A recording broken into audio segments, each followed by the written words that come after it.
আসসালামু আলাইকুম রহমতুল্লাহ। কেমন আছেন আপনারা সবাই? আমরা আজকে বৃত্ত টপিকটার ক্লাস করব। বহুভুজের ক্লাসটা করার কথা ছিল, কিন্তু যেহেতু বৃত্ত টপিকটা ইম্পর্টেন্ট, বহুভুজটা ছোট একটা টপিক, কোনোদিন ক্লাসের ফাঁকে শর্ট টাইমে আমি ওটা নিয়ে নিব ক্লাসটা। আজকে যেহেতু শিডিউল ক্লাস, এই জন্য আমরা আজকে বৃত্ত টপিকটা শুরু করতে চাচ্ছি। তো আপনারা গত 2 দিনে, গতকালকে এবং আজকে মিলে শিক্ষক নিবন্ধনের 3টা প্রশ্ন দেখলাম আর কি, 3টা পরীক্ষার প্রশ্ন। এছাড়াও যুব উন্নয়নের একটা পরীক্ষার প্রশ্ন হচ্ছে। তো যারা আমাদের এই পেইড কোর্সটা করতেছেন, তারা এই প্রশ্নগুলো বের করে একটু সমন্বয় করে নেবেন যে আপনাদের যে টপিকগুলো পড়ানো হয়েছে, ইভেন সর্বশেষ যে আমি ক্লাস নিছি এখান থেকেও কয়েকটা প্রশ্ন হুবহু চলে আসছে। তো আসলে কমন হওয়া ইম্পর্টেন্ট না, ইম্পর্টেন্ট হচ্ছে যে আসলে আপনি যে যে টপিকগুলো পড়ানো হয়েছে এই টপিকের যত প্রশ্ন আসতেছে সবগুলাই পারতেছেন কিনা। কোনো নির্দিষ্ট প্রশ্ন না পারলে ওই প্রশ্নটা ছবি তুলে আমাদের গ্রুপে পোস্ট দিবেন।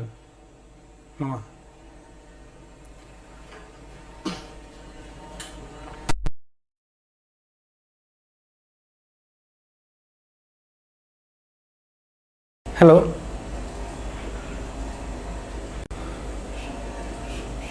হ্যালো, ওকে। তাহলে ঠিক আছে, আমরা শুরু করতেছি আজকে বৃত্ত। বৃত্তের ডেফিনেশনটা দেওয়া আছে, দেখেন যে একটা বিন্দুকে কেন্দ্র করে সমান দূরত্ব বজায় রেখে অন্য একটি বিন্দু চারদিকে একবার ঘুরে এলে যে ক্ষেত্র তৈরি হয় তাকে বৃত্ত বলে।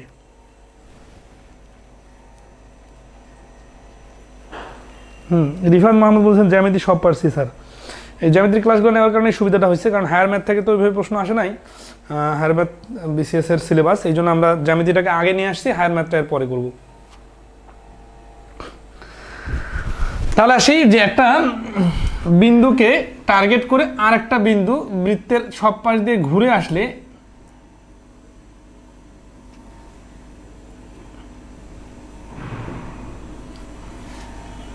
যে ক্ষেত্র তৈরি হয় তাকে বলা হচ্ছে বৃত্ত। এই বৃত্তের 6টা অংশ আছে, সেটা হচ্ছে এই যে কেন্দ্র, এই চারপাশে যে ঘুরে আসলো এটা হচ্ছে পরিসীমা, আর এই কেন্দ্র থেকে বৃত্তের পরিধি পর্যন্ত দূরত্বকে বলা হচ্ছে ব্যাসার্ধ। এগুলো আপনারা সবাই জানেন। এবং এই পাশের এইটা নিলে এক পাশ থেকে আরেক পাশের দূরত্ব, এটা হচ্ছে ব্যাস। এরপরে যেটা কেন্দ্রকে টাচ না করে নিচ দিয়ে যায় সেটা হচ্ছে জ্যা। আর বৃত্তের যে কোনো একটা পরিধির যে কোনো একটা অংশকে বলা হচ্ছে বৃত্তচাপ। ঠিক আছে, এইগুলো হচ্ছে বৃত্তের অংশ। ওকে, তাহলে আসি। 1 নম্বর হচ্ছে কেন্দ্র, 2 নম্বর হচ্ছে ব্যাসার্ধ,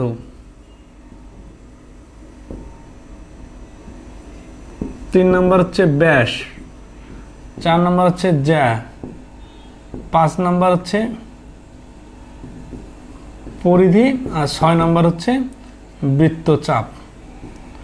এইগুলোর উপর ঘুরায় ফিরে বিভিন্ন প্রশ্ন আছে। এখানে কিছু থিওরিক্যাল বিষয় আছে যেগুলো আমরা ত্রিভুজের অধ্যায় দেখছিলাম অনুসিদ্ধান্ত আকারে, যে রুলস, যে এরকম যেমন হচ্ছে বৃত্তের কেন্দ্রবর্তী সকল যা পরস্পর সমান, মানে কেন্দ্র থেকে সমুদ্রবর্তী সকল যা পরস্পর সমান, এরকম অনেকগুলো থিওরি আছে।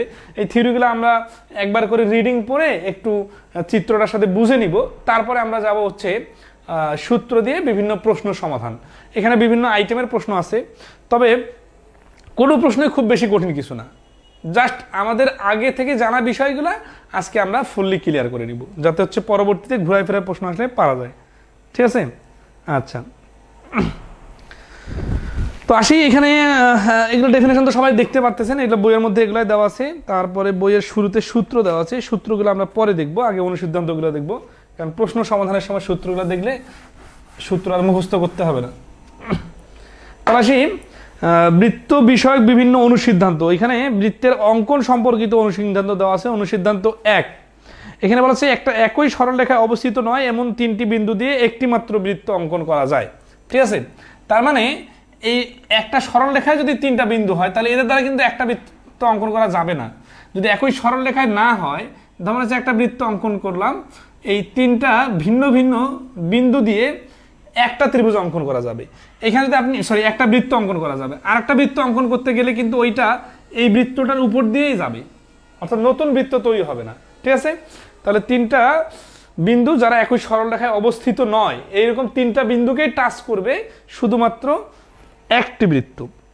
অনুসিদ্ধান্ত 2-এ বলা আছে যে একই সরলরেখায় অবস্থিত এমন 3টি বিন্দু দিয়ে কোনো বৃত্ত অঙ্কন করা সম্ভব নয়। একই সরলরেখায় অবস্থিত, তাহলে একই সরলরেখায় যদি অবস্থিত হয় তাহলে এদের 3টাকে টাচ করতে গেলে তো এটা একটা লম্বা টান হয়ে যাবে, এটা আবার বৃত্ত অঙ্কন হবে না, ঠিক আছে? এটা আয়তক্ষেত্র বা বর্গের বেলা এরকম হবে, কিন্তু বৃত্তের ক্ষেত্রে একই সরলরেখায় অবস্থিত 3টি বিন্দু দিয়ে বৃত্ত অঙ্কন করা যাবে না। এমনকি ধরেন আছে যে এই কাছাকাছি যদি নেই তারপরেও কিন্তু 3টা বিন্দুকে টাচ করে বৃত্ত অঙ্কন করা যাবে না।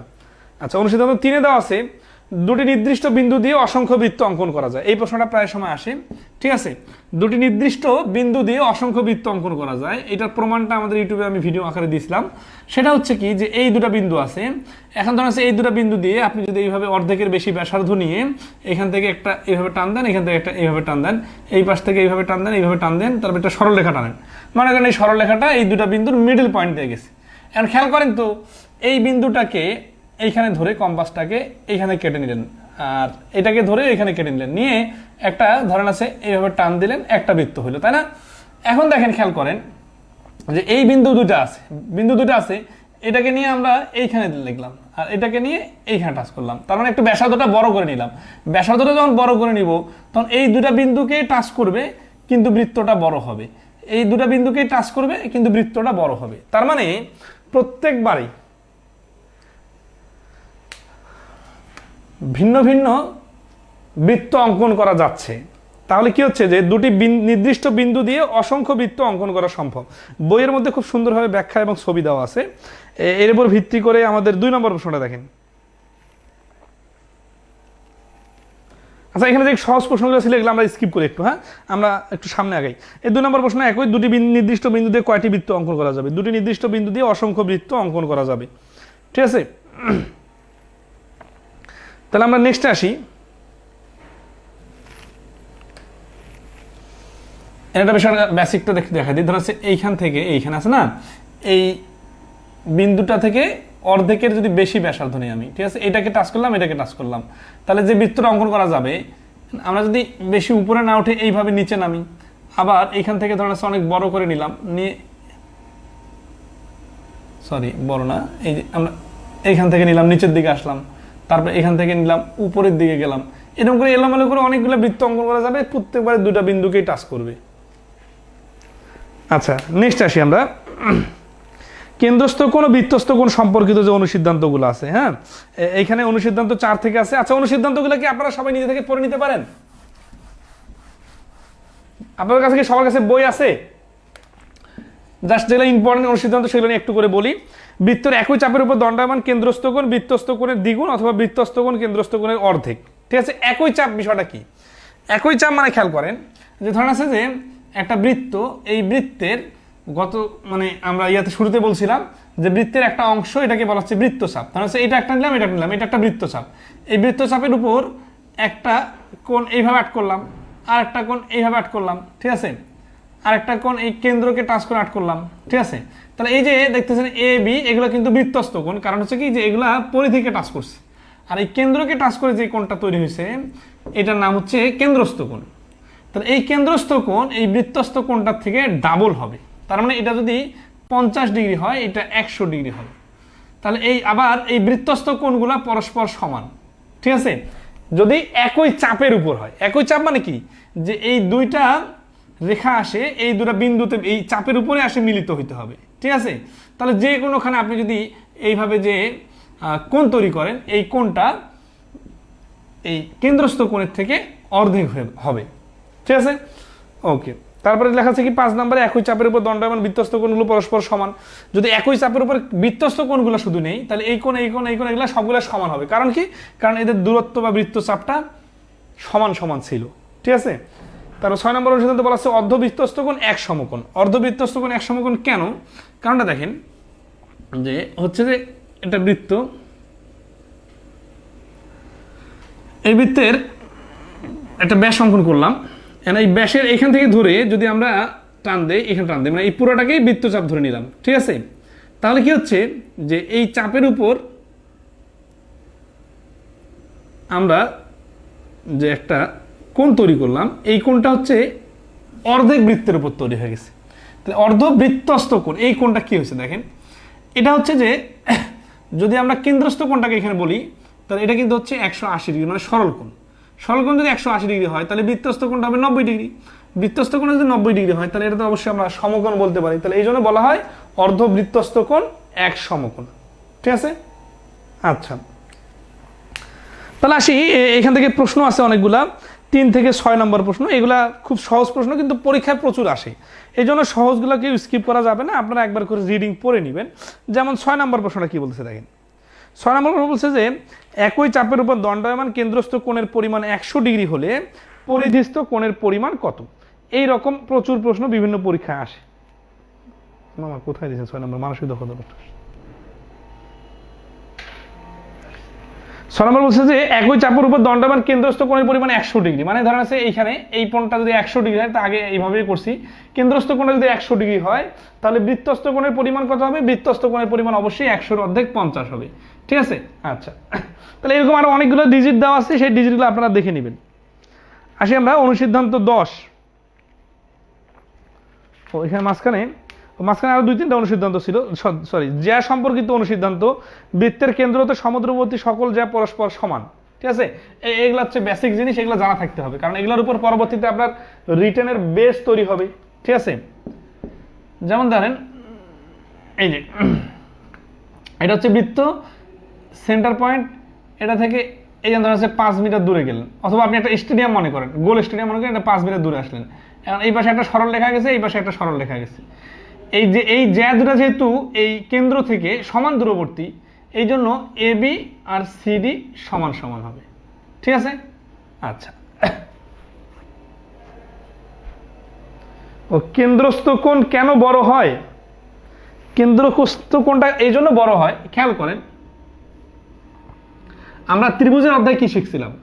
এই দুটো বিন্দুকে যদি আপনি এই যে বেশি দূরে নিয়ে যান, তাহলে যে কোণটা যত চিকন হবে, আপনি যদি এইখানে তৈরি করেন, মানে কি হাত ফাঁকা করলে কোণটা তো বড় হবে, কাছে আনলে কোণটা ছোট হবে। তো বিষয়টা এইরকম যে এই যে বড় লাঠি যত উপরে উঠাবো তত চিকন হতে থাকবে, আর যত কাছে থাকবে তত বড় হবে। ঠিক আছে?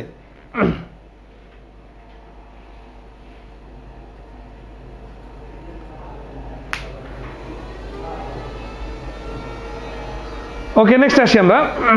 8 নম্বর বলছে বৃত্তের দুটি জ্যা এর মধ্যে কেন্দ্রের নিকটতম জ্যা অপর জ্যা অপেক্ষা বৃহত্তম। এটা হচ্ছে এইটার একটা সামারি, যে এই জ্যাটাকে যদি আমি একটু আগায় নিয়ে আসি, ধরেন সেটা 3 মিটার কাছে নিয়ে আসলাম, তাহলে কি হলো? এটা কাছে চলে আসলো, মানে কি কেন্দ্রের যত কাছে আসবে তত এটা বড় হবে। তাহলে কেন্দ্রের নিকটতম জ্যাটি বড় আর দূর জ্যাটি হচ্ছে ছোট হবে। তারপর 9 নম্বরে বলছে যে বৃত্তের দুটি জ্যা পরস্পরকে সমদ্বিখণ্ডিত করলে তাদের ছেদবিন্দু হবে বৃত্তের কেন্দ্র এবং জ্যা দুটি বৃত্তের ব্যাস।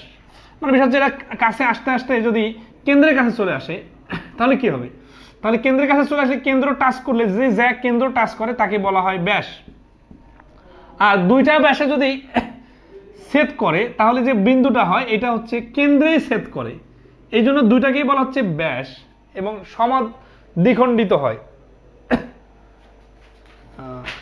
তারপরে 3 আসি, অনুসিদ্ধান্ত 10-এ বলছে যে বৃত্তের ব্যাস ভিন্ন অন্য কোনো জ্যার মধ্যবিন্দু এবার কেন্দ্রের সংযোগ রেখাংশ ওই জ্যার উপর লম্ব। হ্যাঁ, এই থিওরির উপর পরবর্তীতে প্রশ্ন আছে। ঠিক আছে? 10 নম্বরটা দেখেন, শুনেন, যে বৃত্তের ব্যাস বাদে যে কোনো জ্যা, এই জ্যায়ের যদি মধ্যবিন্দু নেই, এই মধ্যবিন্দু আর কেন্দ্র যদি আমরা যোগ করি তাহলে এটা লম্ব হবে, 90 ডিগ্রি কোণ হবে এবং এটা কেন্দ্রগামী হবে। তার মানে দেখেন বিষয়টা দুইভাবে কিন্তু ভাবা যায়। সেটা হচ্ছে যে আমি যদি এর উপর অনেকগুলো লম্ব অঙ্কন করি, সবগুলো লম্ব কিন্তু কেন্দ্র দিয়ে যাবে না। যেই লম্বটা এই জ্যা এ বি এর মধ্যবিন্দু সি, মনে করেন এটা ডি আর এটা সি, এবিসি ত্রিভুজের এ বি জ্যা, এটা ডি হচ্ছে মধ্যবিন্দু। তাহলে এখানে অনেকগুলো লম্ব অঙ্কন করছি আমি, কিন্তু সবগুলো কেন্দ্র দিয়ে যায় নাই। কোন জ্যাটা কেন্দ্র দিয়ে গেছি? কোন লম্বটা? যেই লম্বটা আমরা মিডল পয়েন্টে আট করছি। তাহলে আমরা বলতে পারি যে একটা জ্যা এর মধ্যবিন্দু এবং কেন্দ্রের যোগফল হচ্ছে লম্ব, ওই জ্যা এর উপর লম্ব। এটাকে দুইভাবে বলা যায়, যে লম্ব অঙ্কন করলে সেটা কেন্দ্রগামী হয়, অথবা কেন্দ্র দিয়ে যায় যে রেখা সেটাকে বলা হচ্ছে লম্ব। ঠিক আছে? এখন নেক্সটে দেখেন, 7, 8, 9 এরকম প্রশ্ন আছে। 9 নম্বর প্রশ্নটা আপনারা একটু দেখেন স্ক্রিনে। ও কেন্দ্র বিশিষ্ট বৃত্তে ডি বিন্দু এ বি জ্যায়ের মধ্যবিন্দু হলে ওডি বি সমান সমান কত? এটা 2021 সালের প্রশ্ন। বলছে ও কেন্দ্র বিশিষ্ট বৃত্তের ডি বিন্দু। এই যে এরকম প্রশ্ন কিন্তু অনেকে ইমাজিন করতে পারেন না যে আসলে কি বলতেছে, ঠিক আছে? তাদের জন্য ব্যাখ্যাটা দেখেন, স্টাইলটা দেখেন প্রশ্নের। বলছে ও কেন্দ্র বিশিষ্ট বৃত্ত, তার মানে আপনি একটা বৃত্ত অঙ্কন করেন, এটা কিছু নাম নাই কিন্তু কেন্দ্রের নাম ও। তারপরে কি বলতেছে? ও কেন্দ্র বিশিষ্ট বৃত্তের ডি বিন্দু এ বি জ্যায়ের মধ্যবিন্দু হলে। এখন আপনাদের মনে হচ্ছে যে এ বি নিচে দিব, না আমি নিচে দিব না, আমি উপর দিয়ে এইভাবে বাঁকা করে দিব, সমস্যা আছে? কোনো সমস্যা নাই। এই যে বিষয়টা হচ্ছে যে আপনারা অনেকে একটা ফিক্সড মাথায় চিন্তা নিয়ে থাকেন যে এইরকম হবে, না, যে কোনো ভাবে হইতে পারে, ঠিক আছে? এ বি এর মধ্যবিন্দু হচ্ছে কি ডি, তাহলে এইখানে একটা মধ্যবিন্দু হচ্ছে, এইটা হচ্ছে ডি, তাহলে এটাকে বলতেছে ডি। ডি হচ্ছে এ বি এর মধ্যবিন্দু। ও ডি বি কোণ, তাহলে ও ডি বি কোণ, এই কোণটা, তার মানে এই যে এইখানে এই কোণটা কত ডিগ্রি? অপশনের মধ্যে দেওয়া আছে 45 ডিগ্রি, 60 ডিগ্রি, 90 ডিগ্রি, 180 ডিগ্রি। এখন আমরা তো থিওরি কি জানি, দেখেন এটা কিন্তু আর সূত্র নাই, এটা থিওরি। থিওরিটা কি?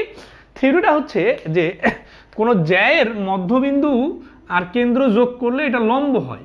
তাহলে লম্ব যদি হয় তাহলে এখানে তো অবশ্যই 90 ডিগ্রি অ্যাঙ্গেল তৈরি হয়েছে, তাহলে 90 ডিগ্রি কোণ হবে। তাহলে আবার যদি বলতো যে ও বি যোগ করি, তাহলে ওডিবি ত্রিভুজের নাম কি? ওডিবি ত্রিভুজের নাম হচ্ছে সমকোণী ত্রিভুজ। এইভাবে প্রশ্ন আস্তে আস্তে তৈরি করে। তাহলে এগুলা পারার জন্য কি জানা দরকার? এই থিওরিগুলো জানা থাকা দরকার। আমাদের বইয়ে সুন্দর করে অনুসিদ্ধান্তগুলো হাইলাইট করা আছে, অনুসিদ্ধান্তগুলো পড়ে নেবেন এবং ইনস্ট্যান্ট তার সাথে সাথে যে প্রশ্নগুলো দেওয়া আছে ওই প্রশ্নগুলো একবার করে সলভ করবেন, তাহলে মোটামুটি ক্লিয়ার হয়ে যাবে, ঠিক আছে? ওকে, এখন আসি স্পর্শক সম্পর্কিত অনুসিদ্ধান্ত। মানে এতক্ষণ থেকে যেটা দেখলাম সেটা হচ্ছে জ্যা সম্পর্কিত অনুসিদ্ধান্ত। এখন হচ্ছে স্পর্শক সম্পর্কিত অনুসিদ্ধান্ত। 11তে বলা আছে বৃত্তের যে কোনো বিন্দুতে একটি মাত্র স্পর্শক অঙ্কন করা যায়, ঠিক আছে? বৃত্তের বিন্দু মানে কি? বৃত্তের বিন্দু মানে হচ্ছে এই যে একটা কেন্দ্র, এটা চারপাশে মিলে একটা বৃত্ত। এই যে পরিধিটা দেখতেছেন, এই পরিধিটা কিন্তু একটার পর একটা বিন্দু বিন্দু বিন্দু বিন্দু এইভাবে বিন্দু বিন্দু করে একটা পরিধি তৈরি হয়েছে, ঠিক আছে? আচ্ছা, তো এখন আসি যে এটা যদি বিন্দু বিন্দু করে পরিধি তৈরি হয় তাহলে কি হচ্ছে? তাহলে যেটা হচ্ছে যে এই বাইরে থেকে যদি আমি একটা স্পর্শক টান দিই, তাহলে খেয়াল করেন এখান থেকে একটা স্পর্শক টান দিলাম মানে হচ্ছে পরিধিকে এসে টাচ করবে, ঠিক আছে? আচ্ছা, তো পরিধিকে একটা টাচ করবে,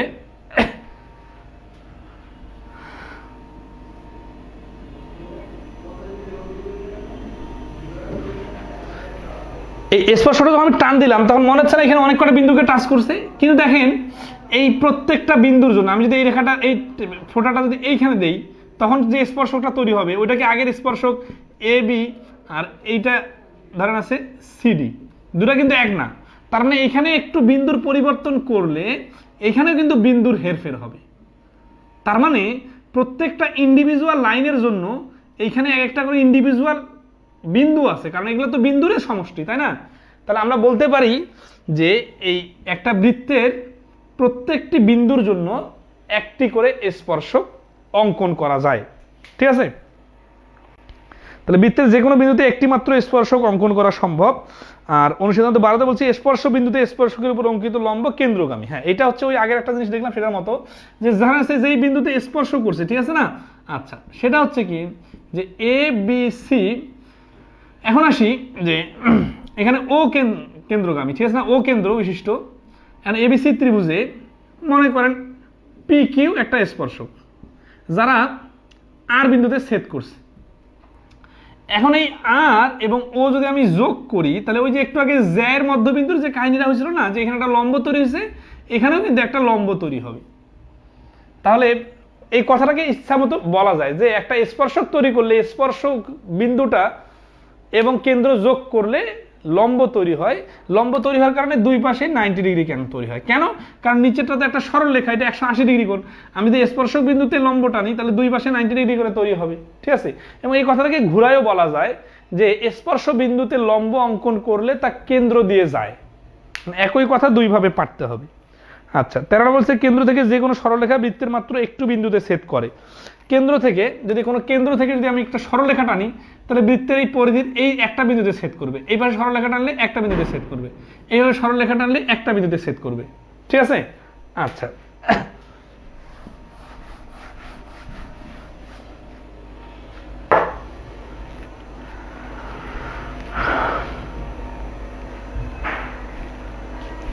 নেক্সট আসি 13 নম্বর 14 নম্বর হচ্ছে একটা বৃত্ত একটি সরলরেখার সর্বাধিক দুটি ছেদবিন্দু থাকতে পারে। তাহলে একটা বৃত্ত ও একটা সরলরেখার সর্বাধিক দুটি ছেদবিন্দু থাকতে পারে। তার মানে আমি যদি বাইরে থেকে কোনো বিন্দু টাচ করি তাহলে এটা কিন্তু দেখেন বৃত্তটাকে দুইটা জায়গায় ভাগ করবে, ঠিক আছে। এইখান থেকে টান দিলে এই যে দুইটা জায়গায় ছেদ করবে, তাহলে দুইটা ছেদবিন্দু থাকবে বাইরে থেকে আট করলে, আর ভেতর থেকে দিলে একটা ছেদবিন্দু থাকবে, ঠিক আছে। ওকে, 15 নম্বর বলছে বৃত্তের যে কোনো বিন্দুতে অঙ্কিত স্পর্শক স্পর্শ বিন্দুগামী ব্যাসার্ধের উপর লম্ব। এটা তো আমরা আগেই দেখছি, আগে এটার কথা শুনে নিছি, ঠিক আছে। বুঝলে সহজ, না বুঝলে তো কঠিন। ওকে, অনুসিদ্ধান্ত 16 বলছে বৃত্তের বহিস্থ কোনো বিন্দু থেকে বৃত্তের শুধুমাত্র দুটি স্পর্শক টানা যায়, ওই বিন্দু থেকে স্পর্শ বিন্দুদ্বয়ের দূরত্ব সমান। আচ্ছা, তাহলে এটা হচ্ছে 16 নম্বর অনুসিদ্ধান্ত। ধরুন সেটা একটা বৃত্ত, এই বৃত্তের বহিস্থ একটা বিন্দু, এই বিন্দু থেকে এটার উপর স্পর্শক টানবো, এই বৃত্তটার উপর কয়টা স্পর্শক টানা যাবে? তাহলে দেখেন এই পাশে একটা বিন্দু থেকে তো একটা স্পর্শক টানা যায়, আমরা দেখছি। তাহলে এই পাশ থেকে তো একটা টানা যাবে, তাই না? তাহলে দেখেন এটার নাম দেই ও কেন্দ্র বিশিষ্ট এ বি এবং এসি দুটা স্পর্শক, ঠিক আছে। তাহলে এখন আসি এখানে এ বি সমান সমান এসি, অর্থাৎ একই বিন্দু থেকে একটা বৃত্তের দিকে দুইটা স্পর্শক অঙ্কন করা যায় এবং এই স্পর্শ বিন্দু মানে স্পর্শক দুইটাই পরস্পর সমান হয়, কারণ কি এরা একই বিন্দু থেকে দুই পাশে স্পর্শ করছে। তাহলে এখান থেকে এখানে দূরত্ব, এখান থেকে এখানে দূরত্ব সেম, সেটা যে কোনো পাশ থেকে আপনি নিতে পারেন, ঠিক আছে। আচ্ছা, এগুলোর উপর পরে ক্যালকুলেশন আছে। তো আসি 11 নম্বর প্রশ্নটার আপনারা সমাধান একটু দেখেন, উত্তর দেখেন, মানে এই বিষয়গুলোই প্রশ্ন তৈরি হয় পরবর্তীতে। 11 নম্বর কি বলছে?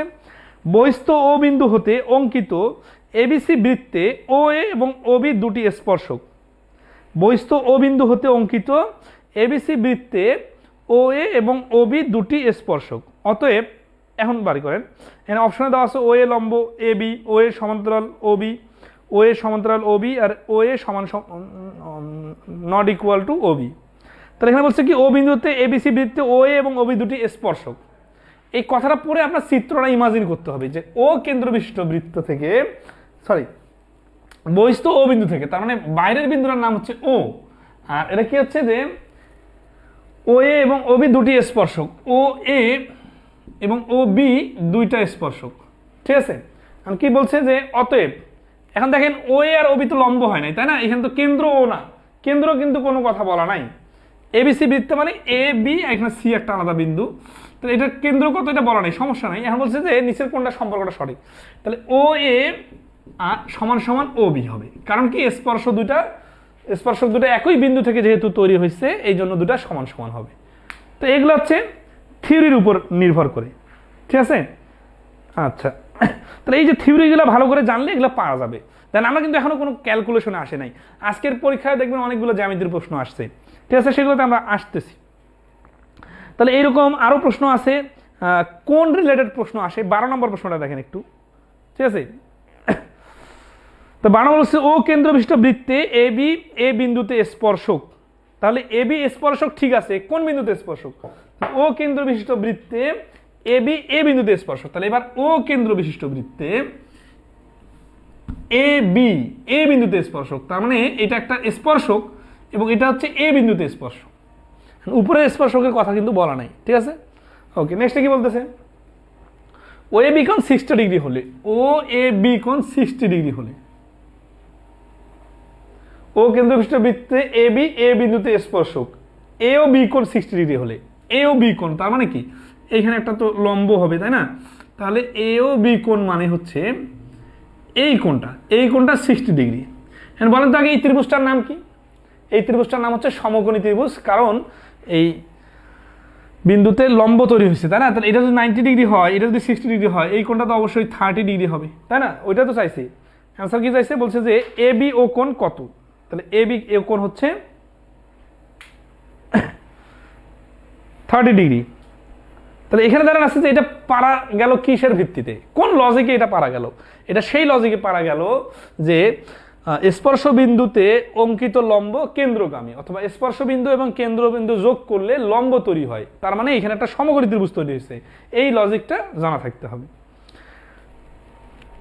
তাহলে 13 14 নম্বরের কথা একজন বলছেন। 14 নম্বর প্রশ্নটা দেখেন,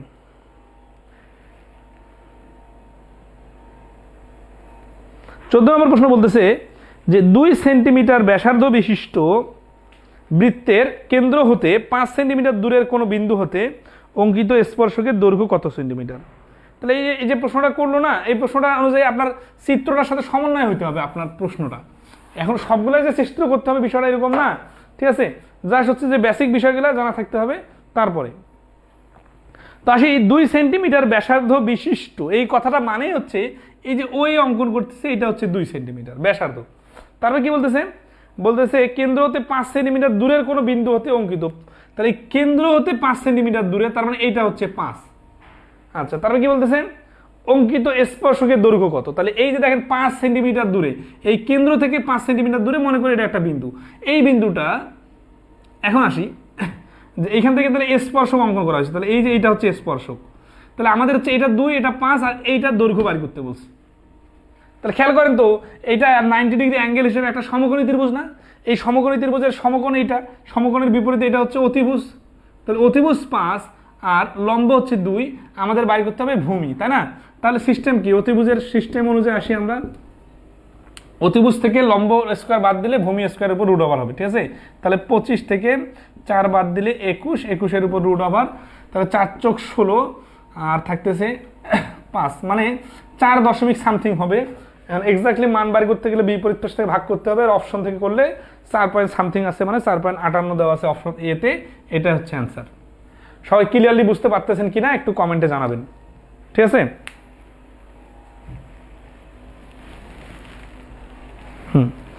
তো 14 নম্বর প্রশ্নের অ্যান্সার ক।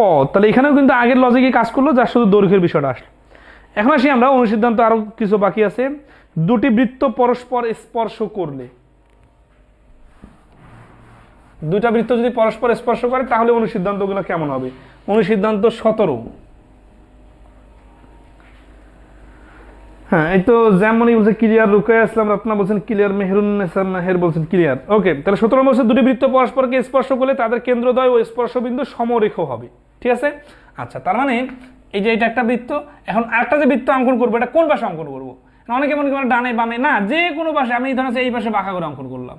তাহলে এইটার কেন্দ্র আর এইটার কেন্দ্র যদি আমরা যোগ করি, তাহলে স্কেল বসায় দেখবো এই দুইটা সোজাসুজি আছে, সমরেখ হবে, মানে একই সরলরেখায় অবস্থিত, ঠিক আছে? আচ্ছা, তারপর আসতেছি অনুসিদ্ধান্ত 18। তাহলে একই সরলরেখায় অবস্থিত হলে কি হচ্ছে? এই স্পর্শ বিন্দুতে যদি আমি একটা রেখা টান দেই, এখানে কিন্তু 90 ডিগ্রি অ্যাঙ্গেল তৈরি হবে। কারণ কি? কারণ হচ্ছে কি যে দুটা তো 180 ডিগ্রি অ্যাঙ্গেলে ছেদ করছে, তাই না? আচ্ছা, এখান থেকে প্রশ্ন আসতে পারে, ও কেন্দ্র বিশিষ্ট, পি কেন্দ্র বিশিষ্ট, ডি বিন্দুতে ছেদ করছে। বলতেছে যে ওডি পি কোণের মান কত?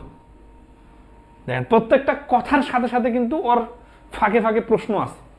এই প্রশ্নগুলা সবসময় পরীক্ষায় আসছে বিষয়টা এরকম না, কিছু আসছে কিছু আসে নাই, কিন্তু থিওরিগুলা ক্লিয়ার জানা থাকতে হবে। তাহলে এখানে ওডি পি কোণটা কত হবে? 180 ডিগ্রি হবে। কেন? কারণ এটা একটা সরল রেখা। কিভাবে বুঝলাম সরল রেখা? কারণ দুটা বৃত্ত পরস্পর স্পর্শ করলে কেন্দ্রদ্বয় পরস্পর কি হয়? সমরেখ হয়। এই কারণে সরল রেখা তৈরি হয়, আর সরল রেখা তৈরি হলে 180 ডিগ্রি কোণ তৈরি হয়, ঠিক আছে? আচ্ছা, আপনি যখন করেন খুব সহজ লাগে, কিন্তু নিজে করতে গেলে গুলায় ফেলি।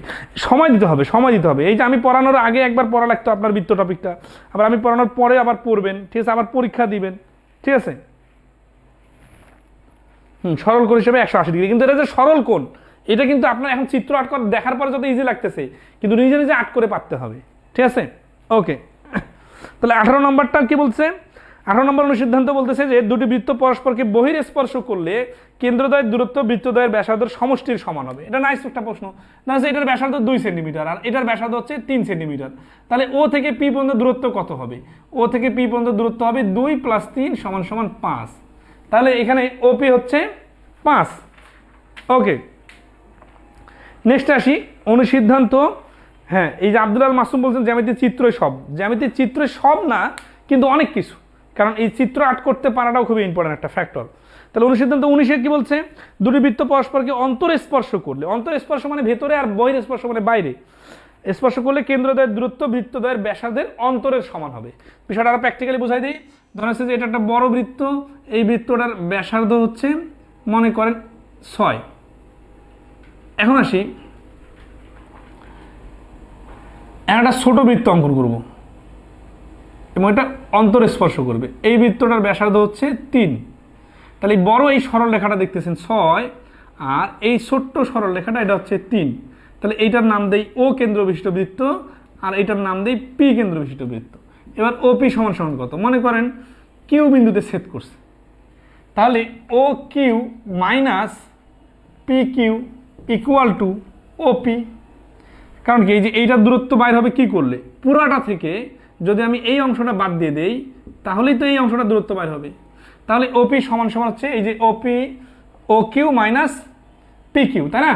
তাহলে ও কিউ এর মান কত? দেখেন এই বড় বৃত্তটার ব্যাসার্ধ হচ্ছে 6 আর ছোট বৃত্তটার ব্যাসার্ধ হচ্ছে 3। এইটা যদি বিয়োগ করে দেই তাহলে এই দুই কেন্দ্রের যে দূরত্ব, এই দূরত্ব এইটা হবে 6 - 3 = 3। এটাকেই বলা হচ্ছে যে অন্তর স্পর্শ করলে দুটো বৃত্তের ব্যাসার্ধ বিয়োগ করলে তাদের কেন্দ্রদ্বয়ের দূরত্ব পাওয়া যায়। এর উপর ভিত্তি করে অনেক প্রশ্ন আছে, যে কথাটা বললাম এটা বুঝলেই বাকি প্রশ্ন নিজে থেকে পাওয়া যাবে। ঠিক আছে, এখানে বেশ কয়েকটা প্রশ্ন আছে, আপনারা নিজে থেকে করে নেবেন। 20 নম্বর প্রশ্নটা আপনারা ট্রাই করেন।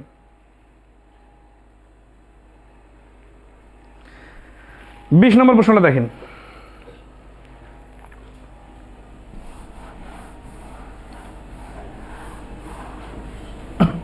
প্রশ্ন বলছে দুটি বৃত্ত পরস্পরকে অন্তঃস্পর্শ করলো, বৃহত্তর বৃত্তটির ব্যাসার্ধ 6 সেন্টিমিটার এবং কেন্দ্রদ্বয়ের দূরত্ব 2 সেন্টিমিটার।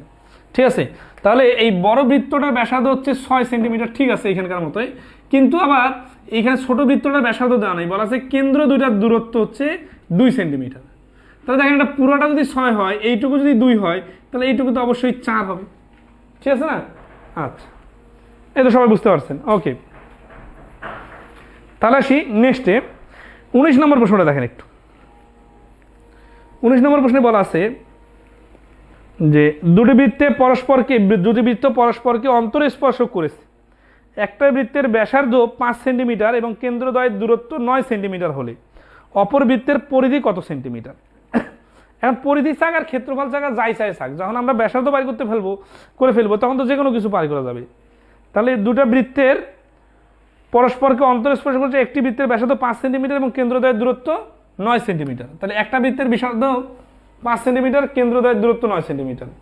আচ্ছা, তাহলে একটা বিষয় ভাবেন তো, যে বড় বৃত্তটার ব্যাসার্ধ তো 5 সেন্টিমিটার হতে পারে না, কারণ ছোট বৃত্তটার ব্যাসার্ধ যদি 5 হয় আর কেন্দ্রদ্বয়ের দূরত্ব যদি 9 হয়, তাহলে বড় বৃত্তটার ব্যাসার্ধ হবে 9 + 5 = 14।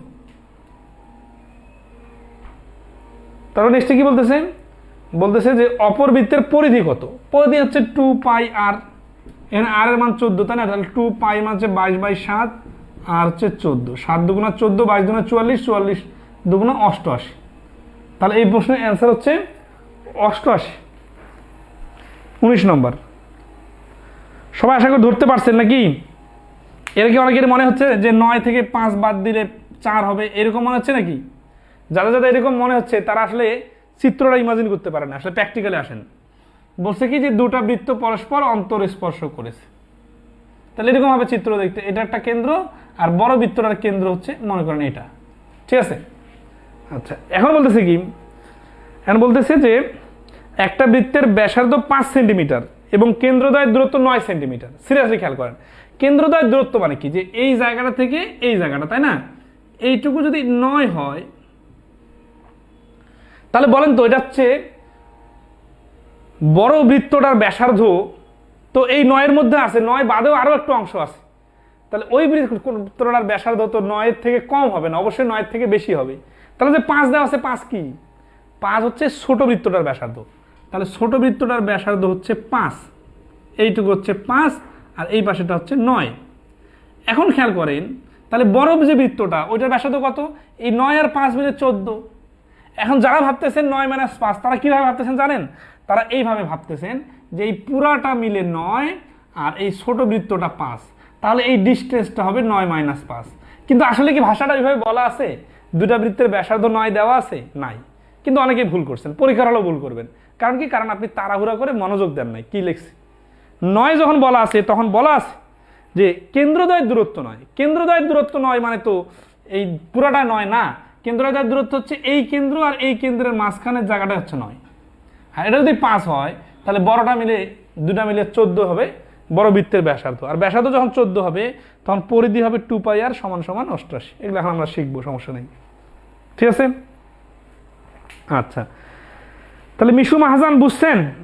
খায়রুল ইসলাম খায়রুল বলছেন আবার আবার তো করে দিলাম, আপনি বলার আগে 2-3 বার বুঝাই দিলাম বিষয়টা। তাহলে ভুলের পয়েন্টটা কিন্তু ধরাই দিলাম, আশা করি আবার ভুল করবেন না।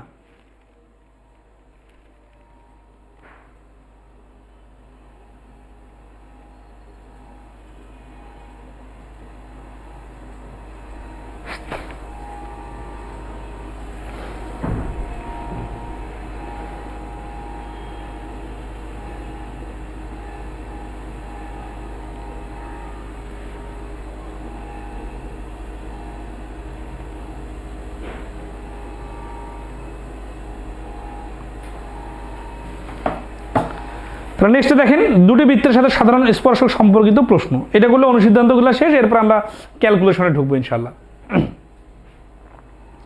তাহলে সেই দুটি বৃত্তের সাথে সাধারণ স্পর্শ সংক্রান্ত যে নিয়মাবলী আছে, দুটি বৃত্ত পরস্পরকে অন্তরস্পর্শ করলে একটি সাধারণ স্পর্শক অঙ্কন করা যায়। এগুলো থিওরিক্যাল প্রশ্নে আসে, কারণ যেহেতু এখানে ডিস্টেন্সের কোনো কথা বলা নাই, তাহলে তো শুধু কয়টা স্পর্শক করা যাবে কিনা এই টাইপের যে প্রশ্নগুলা,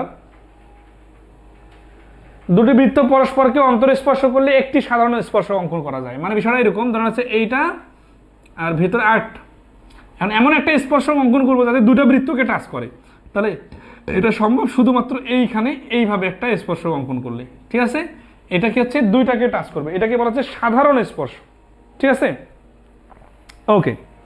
তাহলে আসি নেক্সটে কি বলতেছে, যে দুটি বৃত্ত পরস্পরকে ছেদ করলে দুটি সাধারণ স্পর্শ অঙ্কন করা যায়। যদি এখানে যদি এই অন্তর স্পর্শ করছে না, এটা যদি ছেদ করে, ছেদ মানে কিরকম, এই যে একটা বৃত্ত একটা বৃত্তকে ছেদ করবে, তখন দেখেন এই বৃত্তের যে স্পর্শক ওইটা এভাবে লম্বা টান দিতে একটা সাধারণ স্পর্শক। সাধারণ মানে কি, একটা স্পর্শকে দুইটা বৃত্তের স্পর্শক। তাহলে একইভাবে এই যে নিচে একটা স্পর্শক, তাহলে উপরে একটা স্পর্শক নিচে একটা স্পর্শক, এই দুইটা সাধারণ স্পর্শক। তাহলে এই দুটো যদি সাধারণ স্পর্শক হয়, তাহলে এটার অ্যান্সার কি হচ্ছে,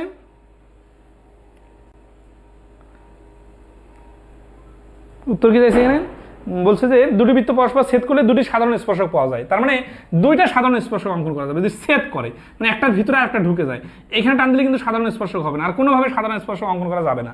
তাহলে সাধারণ স্পর্শক মানে কমন স্পর্শ হচ্ছে এবার দুইটা, আর অন্তর স্পর্শ করার সময় একটা। তারপরে কথা বলছে কি, যে দুটি বৃত্ত পরস্পরকে বহির স্পর্শ করলে তিনটি সাধারণ স্পর্শ অঙ্কন করা যায়। যদি বাইরে স্পর্শ করে, ধারণা আছে যে এই যে এইরকম করে যদি দুটো বৃত্ত হয়, তাহলে এইখানে একটা সাধারণ স্পর্শ অঙ্কন করা যাবে, এইখানে একটা সাধারণ স্পর্শ অঙ্কন করা যাবে, আর এই যে এইখানে একটা সাধারণ স্পর্শ অঙ্কন করা যাবে। তার মানে টোটাল তিনটা সাধারণ স্পর্শ অঙ্কন করা যাবে যদি বাইরে স্পর্শ করে। আর একটা বলছে যে দুটি বৃত্ত পরস্পরকে স্পর্শ না করলে পাশাপাশি অবস্থান করলে চারটি সাধারণ স্পর্শ অঙ্কন করা যাবে। যদি পাশাপাশি অবস্থান করে, মানে কোনো স্পর্শ করবে না, ঠিক আছে, তাহলে পাশাপাশি অবস্থান করলে কিভাবে চারটা হচ্ছে, এই যে উপরেরটা তো আছেই, নিচেরটা তো আছেই সাধারণ স্পর্শ, তাই না?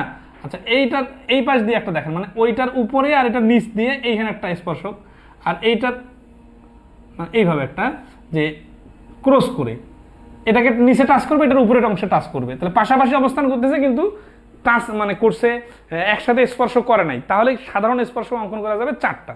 এই যে একটা দুটা তিনটা চারটা, এই বিষয়টা বইয়ের মধ্যে একটু চিত্র দেখে নেবেন, হয়ে যাবে। ঠিক আছে, বৃত্তের উপর বিভিন্ন প্রশ্ন, এই প্রশ্ন করার আগে আমরা একটু সূত্রগুলো একটু দেখে নিব। এখন আমরা ক্যালকুলেশনে ঢুকবো। এতক্ষণ থেকে আমরা যেগুলো দেখলাম এগুলো হচ্ছে থিওরি রিলেটেড প্রশ্ন, অনেকগুলো আপনারা রিডিং পড়ে পারার কথা, কিন্তু আমি একটু দেখাই দিলাম যাতে হচ্ছে আপনার কাছে সহজ লাগে।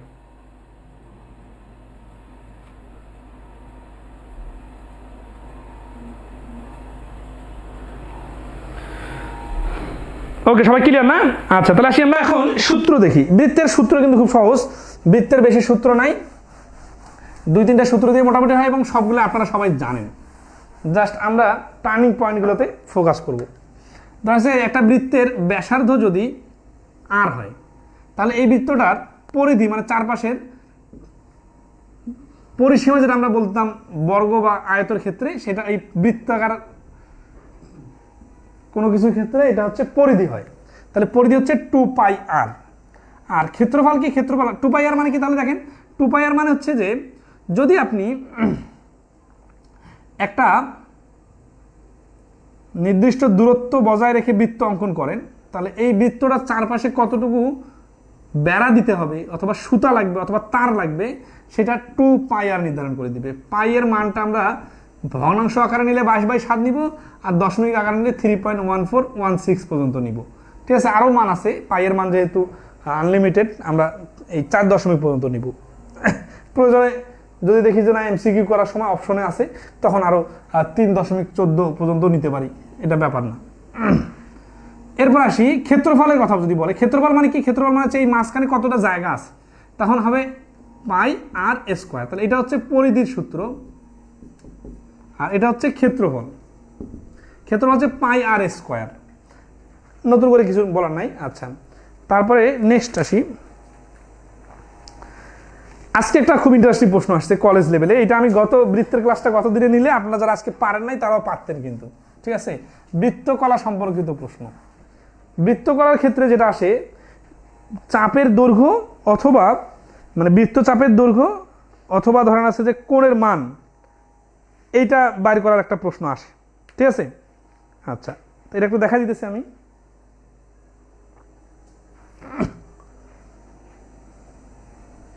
ধরা যাচ্ছে একটা বৃত্ত, এই বৃত্তটার একটা চাপ আছে, এটার নাম দেই এ বি চাপ। এবিসি ত্রিভুজের ও কেন্দ্র বিশিষ্ট এবিসি ত্রিভুজের এবি চাপ। তাহলে এই এবি চাপে এটা যদি x ডিগ্রি কোণ হয়, এখন বলছে এই চাপটার দৈর্ঘ্য কত। তাহলে এবি চাপ সমান সমান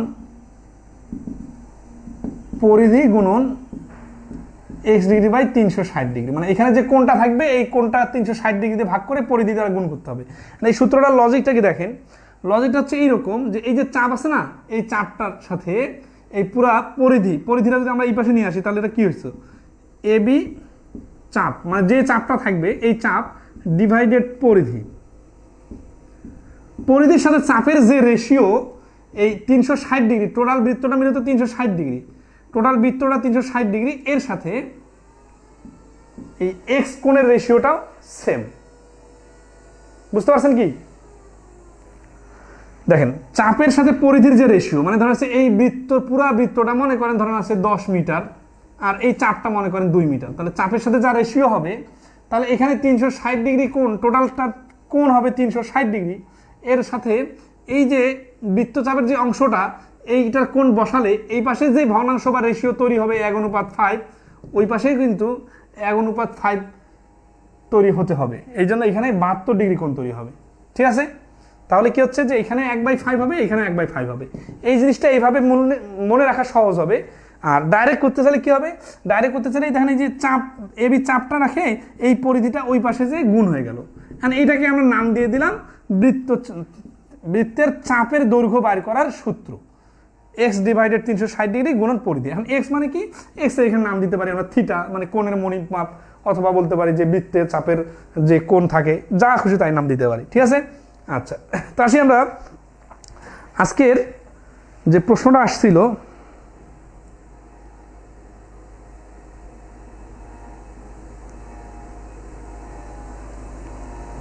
সেই প্রশ্নটাতে এরকম একটা প্রশ্ন আসছিল, আপনারা দেখে নেবেন, আমি গ্রুপে পোস্ট দিয়ে দিছিলাম আর কি।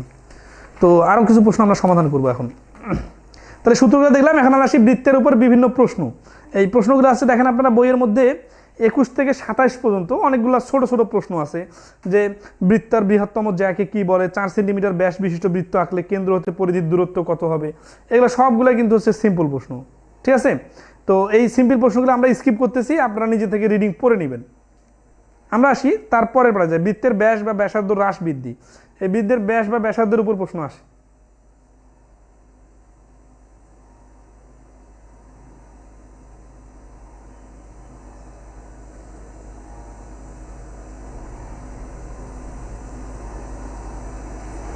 এম এ হাসান বলছেন অ্যাগেন, বুঝি নাই।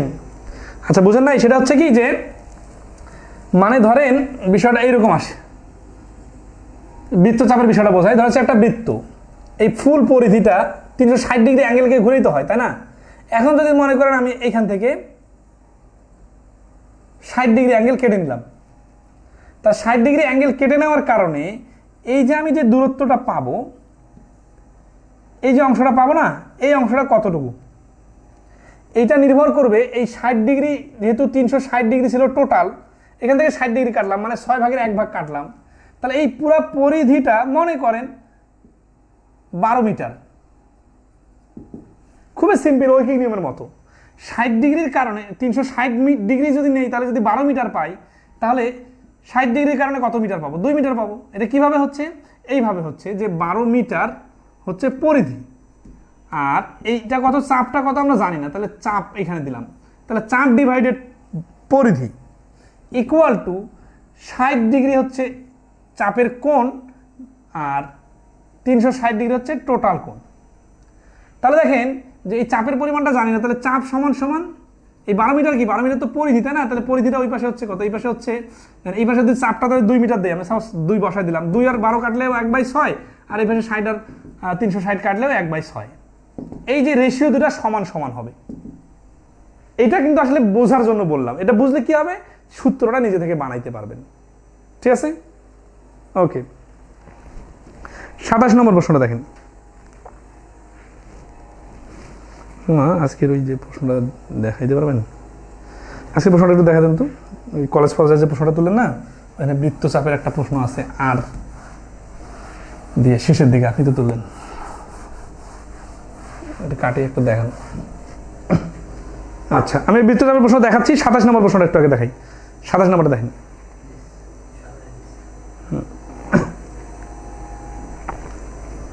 হ্যাঁ, এবার কি এমআই হাসান ক্লিয়ার? অন্যায় অনিকেত ক্লিয়ার? ওকে। 27 নম্বর বলছে 4 সেন্টিমিটার ব্যাস বিশিষ্ট আর ব্যাসার্ধ বিশিষ্ট কোনো কিছু আইডিয়া করে মুখে মুখে করা যাবে না, যেভাবে দেওয়া আছে সেভাবে করতে হবে। ঠিক আছে, তাহলে 4 সেন্টিমিটার ব্যাস বিশিষ্ট বৃত্ত আঁকলে কেন্দ্র হতে পরিধির দূরত্ব কত হবে? কেন্দ্র হতে পরিধির দূরত্ব, তাহলে দেখেন কেন্দ্র হতে পরিধির দূরত্ব কথাটা মানে যা, ব্যাসার্ধ মানে তা। তো 4 সেন্টিমিটার যদি ব্যাস হয়, তাহলে ব্যাসার্ধ কত হবে? 2 হবে। মানে ভাষাটা মনে হচ্ছে অনেক জটিল করে বলছে, তাই না?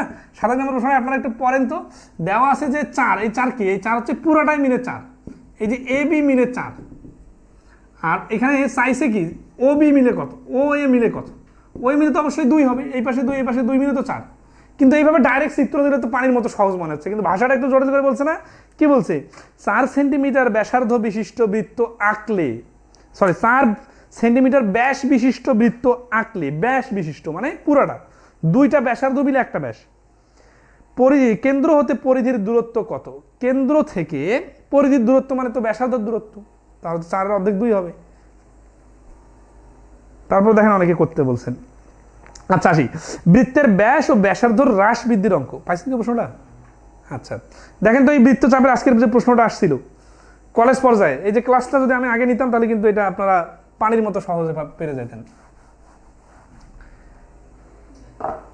হ্যাঁ, স্ক্রিনে আপনারা প্রশ্নটা দেখেন। এই যে আজকের শিক্ষক নিবন্ধন পরীক্ষার 31শে ডিসেম্বর, আজকে 31শে ডিসেম্বর 17তম শিক্ষক নিবন্ধন পরীক্ষা কলেজ পর্যায়ে এই প্রশ্নটা আসছে। বলছে আর ভাষা, এবং এটা কিন্তু আমি বানাই আসতে দেখে পড়ালাম বিষয়টা এরকম। আমাদের বইয়ে কিন্তু বৃত্তচাপের ওই সূত্র যেভাবে বললাম ওটা দেওয়া আছে, শুরুতেই দেওয়া আছে। আর ব্যাসার্ধ বৃত্তের কোনো চাপ কেন্দ্রে x ডিগ্রি কোণ উৎপন্ন করলে চাপের দৈর্ঘ্য কত? তাহলে এখানে x ডিগ্রি দেওয়া আছে, তাই না? তাহলে কি হবে যে এই যে চাপ সমান সমান পরিধি গুণন x ডিগ্রি ডিভাইডেড 360 ডিগ্রি। এইটা অথবা যদি মনে না থাকেন, এটা ভুলে যেতে পারেন, উল্টাপাল্টা লাগতে পারে, তাহলে কি করবেন যে আসি এটা, এই চাপ হচ্ছে এইটুকু, তাই না? তাহলে এটা তো পরিধির সাথে সম্পর্কিত, তাহলে চাপ ডিভাইডেড পরিধি ইকুয়াল টু কোণ ডিভাইডেড 360 ডিগ্রি। তাহলে চাপের মান আমরা জানি না, এই প্রশ্নে চাপের কি মান দেওয়া আছে? বলা আছে আর ব্যাসার্ধ বিশিষ্ট বৃত্তের, তাহলে এখানে পরিধি কত? পরিধি হচ্ছে 2πr ইকুয়াল টু কোণ কত? কোণ দেওয়া আছে x ডিগ্রি, কোণ দেওয়া আছে 360 ডিগ্রি। এটা তো দেওয়া না, এটা তো লিখে দিতে হবে, ঠিক আছে না? আর x ডিগ্রি তো দেওয়া আছে, তাহলে চাপের দৈর্ঘ্য কত হবে? চাপ সমান সমান এটা যে ওই পাশে গুণ হয়ে যাবে, তার মানে 2πr গুণন x ডিভাইডেড 360। তাহলে এই 2 দিয়ে এটাকে কাটলে হচ্ছে কত? উপরে হচ্ছে πr x আর নিচে হচ্ছে 180 ডিগ্রি। তো দেখেন তো অপশন কয়ের মধ্যে πr x ডিভাইডেড 180 ডিগ্রি আছে কিনা? আছে কিন্তু। তাহলে খুব কি কঠিন আসছে? কঠিন আসে নাই, কিন্তু অনেকেই পারে নাই। কারণ কি, কারণ বৃত্তচাপ সম্বন্ধে কোনো আইডিয়া নেই। তো যেহেতু প্রশ্নের ভেরিয়েশন আসতেছে অনেক, সবগুলো জিনিস জানা থাকতে হবে। ভিজুয়ালাইজ করতে হবে, জি ভিজুয়ালাইজ করতে হবে। ওকে, তাহলে আমরা 28 নম্বর প্রশ্ন যাব। বৃত্তের ক্লাসটা আশা করতেছি 2 দিনে শেষ হবে। একদিনে শেষ করতে চাইছিলাম, কিন্তু অনুসিদ্ধান্তগুলো তো সময় দিতে যে চাকা সম্পর্কিত কিছু প্রশ্ন আছে, আমরা 2 দিনে শেষ করবো বৃত্তের ক্লাসটা আজকে। আচ্ছা, টোটাল প্রশ্ন 117টা আছে, আমাদের আরো অনেক দূর আগাইতে হবে। একটা বিষয় বলেন তো, যে লেকচার শিট যদি ক্লাস নিতাম তাহলে যে সুবিধা হইতো, বই থেকে ক্লাস নেওয়ার কারণে সুবিধা কি বেশি হচ্ছে না কম হচ্ছে, নাকি সমস্যা হচ্ছে যে অনেক বেশি প্রশ্ন করা হচ্ছে বা বইয়ের কারণে স্লো আগাচ্ছে? 28 নম্বর প্রশ্নতে বৃত্তের ব্যাস 3 গুণ বৃদ্ধি করলে ক্ষেত্রফল কত গুণ বৃদ্ধি পাবে? তাহলে দেখেন, এটা হচ্ছে বৃত্ত, এই গুণ কত গুণ বাড়ানো এই বিষয়গুলো কিন্তু আসে। ধরেন এখানে একটা ব্যাস, মনে করেন এটার ব্যাস হচ্ছে 10, AB সমান সমান 10, ও কেন্দ্রবিন্দু AB কিন্তু পুরোটাই মিলে 10, ঠিক আছে? আচ্ছা, এখন আসি, তাহলে এটার ব্যাসার্ধ কত হবে? ব্যাসার্ধ হবে 5। আবার আমি যদি এই ব্যাস 10 না নিয়ে ব্যাসার্ধই 10 নিই, তাহলে ব্যাস তো হয়ে যাবে 20, তাই না? আচ্ছা,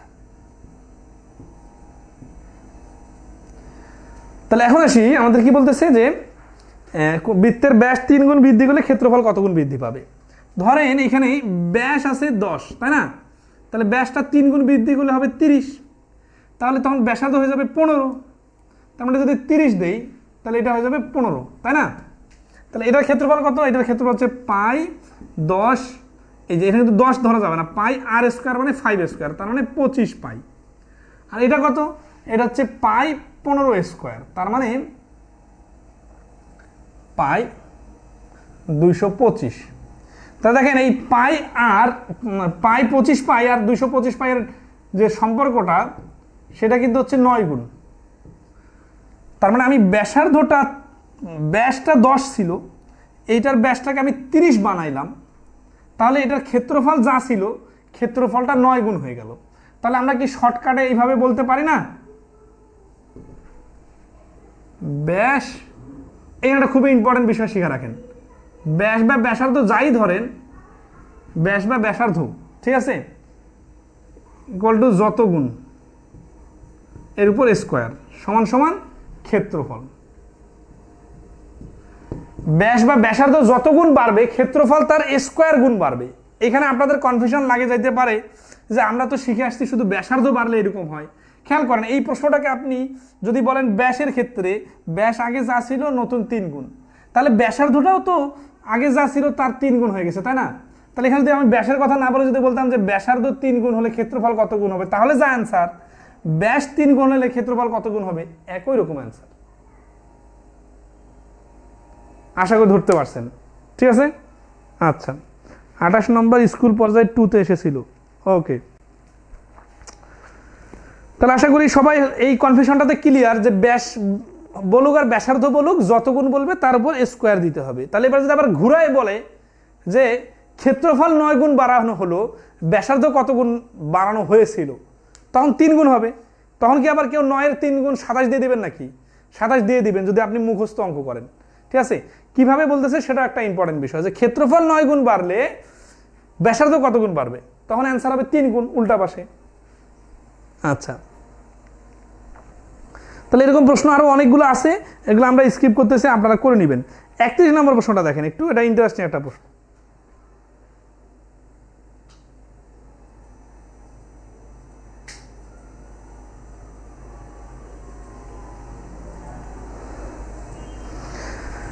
এক নম্বর হচ্ছে, এ বৃত্তের ক্ষেত্রফল 6.25 পাই বর্গ ইঞ্চি, যদি বৃত্তটির ব্যাসার্ধ দ্বিগুণ করা হয় তাহলে এই বৃত্তটির নতুন ক্ষেত্রফল কত হবে?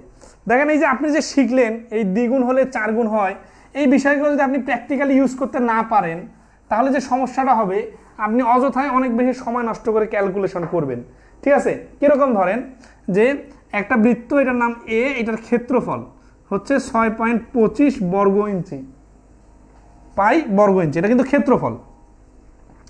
এই ভিতরে একটা ব্যাসার্ধ আছে, ব্যাসার্ধ কত আছে জানি না, এই ব্যাসার্ধটাকে কি করা হলো, দ্বিগুণ করা হলো, তাহলে এই বৃত্তটা তো বড় হয়ে গেল।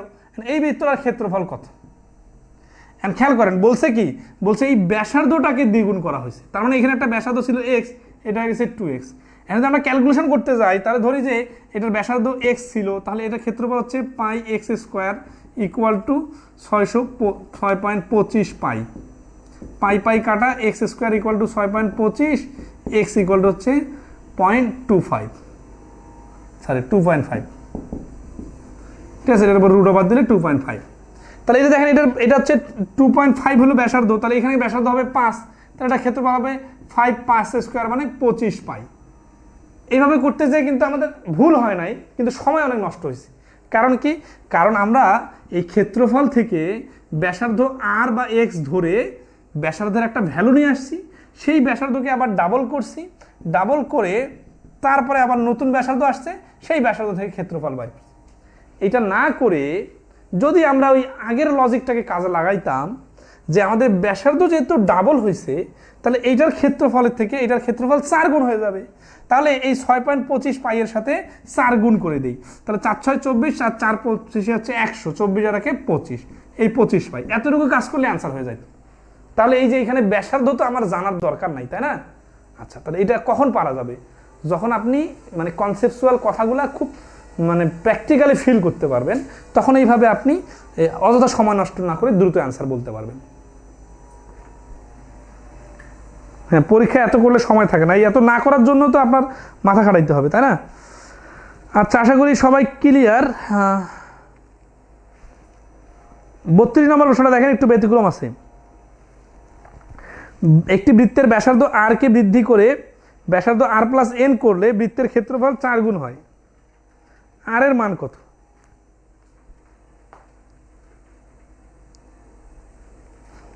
এখানে আর এর মানটা এমনভাবে দেওয়া আছে, অপশনগুলোতে এন এর সাপেক্ষে দেওয়া আছে, তাহলে 4 গুণ হয়, ক্ষেত্রফল 4 গুণ হয়। ভাষাটা দেখেন কিন্তু, মানে 32 নম্বর অঙ্কটা দেখে না মনে হচ্ছে আননোন, কিন্তু আপনি যেটা জানেন তার সাথে একটু ম্যাচিং করেন তো। কি বলা আছে যে ক্ষেত্রফল 4 গুণ, ক্ষেত্রফল 4 গুণ মানে এখানে কি কি দেওয়া আছে, কুলু দেওয়া আছে ব্যাসার্ধ, তাই না? ব্যাস বা ব্যাসার্ধ যাই হোক, কাহিনী কিন্তু সেম, ব্যাসার্ধ দ্বিগুণ। তাহলে শুরুর ব্যাসার্ধ যদি এন হয়, সরি আর হয়, আর পরের ব্যাসার্ধ যদি আর প্লাস এন হয়, তাহলে এই আর থেকে এটা 2 গুণ না? তাহলে এই দেখেন 2r সমান সমান আর প্লাস এন, তাহলে 2r থেকে একটা আর বাদ গেলে আর সমান সমান এন, এই এন হবে অ্যান্সার। এখন বলতে পারেন 2r plus equal to R plus N কিভাবে দিলাম, এটা বোঝাই দিতেছি, সমস্যা নাই। সেটা হচ্ছে যখন আমরা দেখলাম যে ক্ষেত্রফল 4 গুণ হয়ে গেছে, তাহলে ব্যাসার্ধ দ্বিগুণ হয়ে যাবে। ব্যাসার্ধ দ্বিগুণ হয়ে যাবে মানে শুরুতে যে ব্যাসার্ধটা ছিল আর, এইটা পরবর্তীতে হয়ে যাবে 2 গুণ। প্রশ্নে 2 গুণ ডাইরেক্ট বলা নাই, বলা আছে কি, বলা আছে পরবর্তীতে আর প্লাস এন হয়ে গেছে। তাহলে শুরুতে ছিল আর, পরবর্তীতে হচ্ছে আর প্লাস এন, ঠিক আছে না? আচ্ছা, তাহলে কি করতে হবে? তাহলে প্রথমে এই 8টা থেকে এটা দ্বিগুণ, তাহলে এই যেটা ছোট তার সঙ্গে 2 গুণ করতে হবে, তাহলে 2টা সমান সমান হবে। তাহলে এই 2r থেকে এই 8টা বিয়োগ হলে আর এর মান n, তার মানে আর আর n সমান সমান। আর প্র্যাকটিক্যালি ভালো তো হয়ে যাচ্ছে যে আগে ছিল একটা আর পরবর্তীতে এই যে আর ডাবল গুণ হয়ে গেছে, তার মানে এই আর আর n সমান সমান, এই জন্য 2r হয়ে গেছে। তাহলে এখানে আর এর মানটা হচ্ছে n হবে। আশা করি ক্লিয়ার।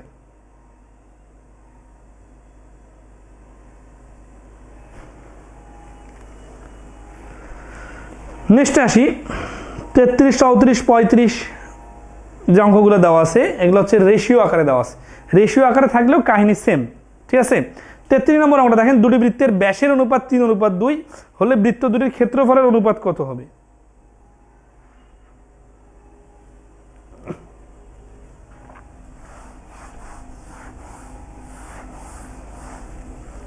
মানে আমি যে জিনিসটা বোঝাইতে চাচ্ছি, একটা সিম্পল থিওরি তো আর আপনি বানাবেন না বা আমিও বানাবো না, যুগ যুগ ধরে এগুলো থিওরি চলে আসছে। এখন প্রশ্ন বানানোর সময় কি হচ্ছে, প্রশ্ন বানানোর সময় থিওরি সেম, কিন্তু প্রশ্নগুলো লেজুর লাগায় লাগায় আপনার কাছে আননোন বানায় ফেলানো হচ্ছে। না, আপনাকে কি করা দরকার, আপনাকে হচ্ছে থিওরি ওইটাই থাকবে, কিন্তু ওই থিওরিটার বহুরূপী ব্যবহারটা দেখতে হবে এবং কিভাবে ইউজ হচ্ছে সেটাও দেখাতে হবে। তাহলে আপনি হচ্ছে কি নতুন নতুন প্রশ্নগুলো হ্যান্ডেল করতে পারবেন। না হলে আপনার কাছে মনে হবে আমি তো শিখলাম একভাবে আর আসতেছে আরেকভাবে আসতেছে কি মানে সব বানাই দিতেছে নাকি, নিয়ম কি বানাচ্ছে, নিয়ম তো আর বানাচ্ছে না, তাই না? এই জন্যই আর কি ভেরিয়েশন দেখতে হবে প্রশ্নের, আর সব থেকে বেশি ভেরিয়েশন আমাদের বইয়ে পাবেন। 33 নম্বর অঙ্কটা দেখেন, 22 সালে কয়েকটা পরীক্ষা আসছে, বলছে দুটো বৃত্তের ব্যাসের অনুপাত 3:2 হলে বৃত্ত দুটির ক্ষেত্রফলের অনুপাত কত হবে। এর একটা কথা বলে দিছি, কনফিউজ হওয়ার কোনো সুযোগ নাই। সেটা হচ্ছে ব্যাস বলুক আর ব্যাসার্ধ বলুক, যা বলবে তার উপর স্কোয়ার হবে।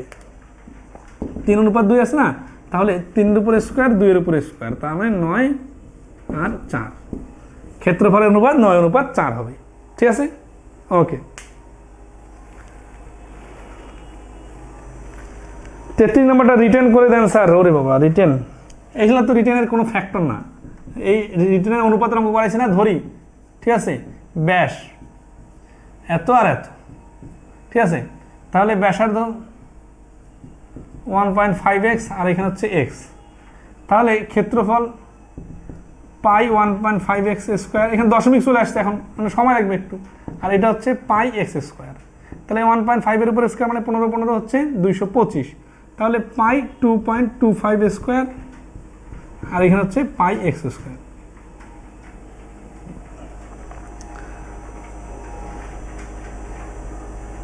আচ্ছা, উত্তর কি চাইছে? 9/4, তাই না? এখন এই দশমিকটা তো এই দুই পাশে পাই আছে, পাই বাদ এক্স স্কোয়ার বাদ, তাহলে 2.25 গুণন অনুপাত, সো এটা অনুপাত হবে, হ্যাঁ অনুপাত, এই পাশে শুধু 1 থাকতেছে, ঠিক আছে না? আচ্ছা, তাহলে এই দশমিক তুলে দিতে গেলে কি করতে হবে? দশমিক তুলে দিলে নিচে 100 এখন কাটাকাটি করি, 9/4 অনুপাত 1, তাহলে এই ভগ্নাংশের হর বাদ দিতে গেলে দুই পাশে 4 দ্বারা গুণ করতে হবে, 4 কাটা, আর এই পাশে থাকলো 4, তার মানে 9:4। এই জিনিসটা তো আমরা অনুপাতের ক্লাসে শিখছি, তাই না? তো এখানে এই ঝামেলাটা হইতো না, এখানে পূর্ণ সংখ্যা না দিয়ে এই ভগ্নাংশ আসতেছে, তো এই জন্য সময় লাগলো। পূর্ণ সংখ্যা আসলে আরো সহজে হইতো, ধরুন এখানে যদি 6x আর এখানে 2x হইতো, এটা ব্যাস হইতো, 4x ব্যাস হইতো, তাহলে ব্যাসার্ধ হইতো 3x আর 2x, ব্যাসার্ধ যদি 3x আর 2x হইতো, তাহলে হইতো কি পাই 9x স্কোয়ার অনুপাত পাই 4x স্কোয়ার, এক্স স্কোয়ার বাদ পাই বাদ, তাহলে 9:4, তাহলে 9:4 হচ্ছে এই প্রশ্নের অ্যান্সার।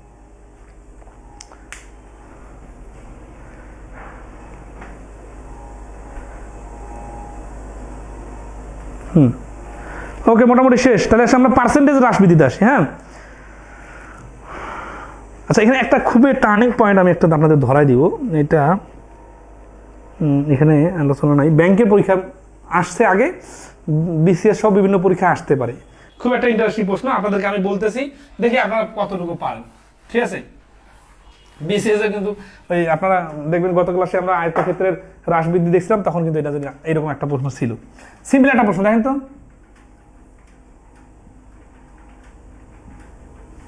প্রশ্নটা হচ্ছে বৃত্তের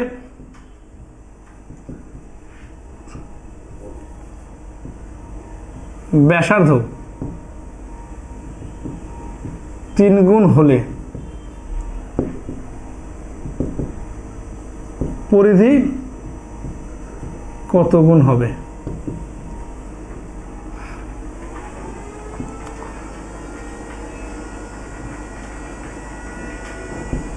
তিন গুণ নাকি 9 গুণ নাকি 1 গুণ? এই তিনটার মধ্যে আনসার দেন দ্রুত। বৃত্তের ব্যাসার্ধ 3 গুণ হলে পরিধি কত গুণ হবে? বৃত্তের ব্যাসার্ধ 3 গুণ হলে পরিধি কত গুণ হবে? এখানে আমি আরো পেঁচাইতে পারি, এত পেঁচাপেছি বা সিম্পল ভাবে এটা বলেন। সবাই চেষ্টা করেন, যারা লাইভে আছেন একটু রেসপন্স করেন, নাকি মোবাইলে লাইভ ছাড়া দিয়ে বাইরে গেছেন?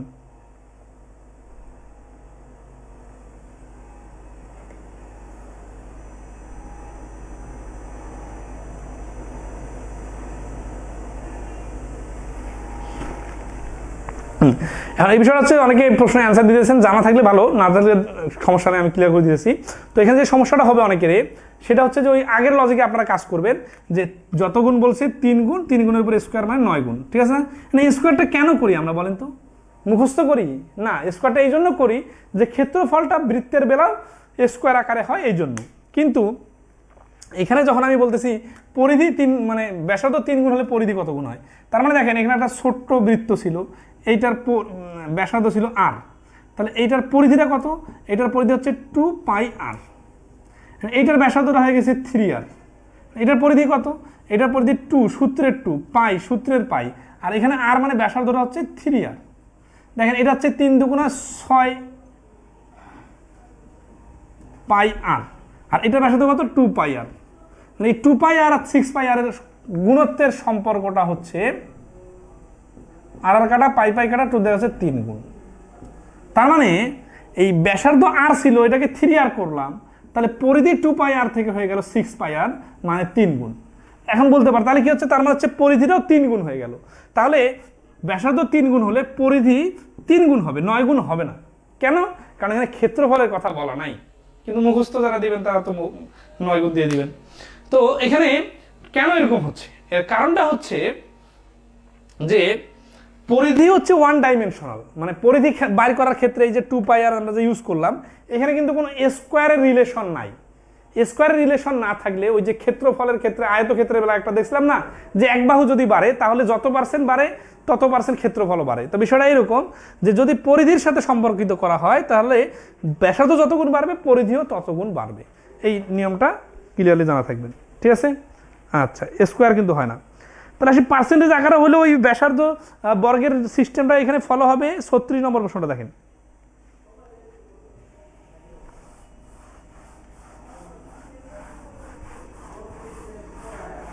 এটা কিন্তু খুব একটা ইন্টারেস্টিং বিষয় ধরে দিলাম।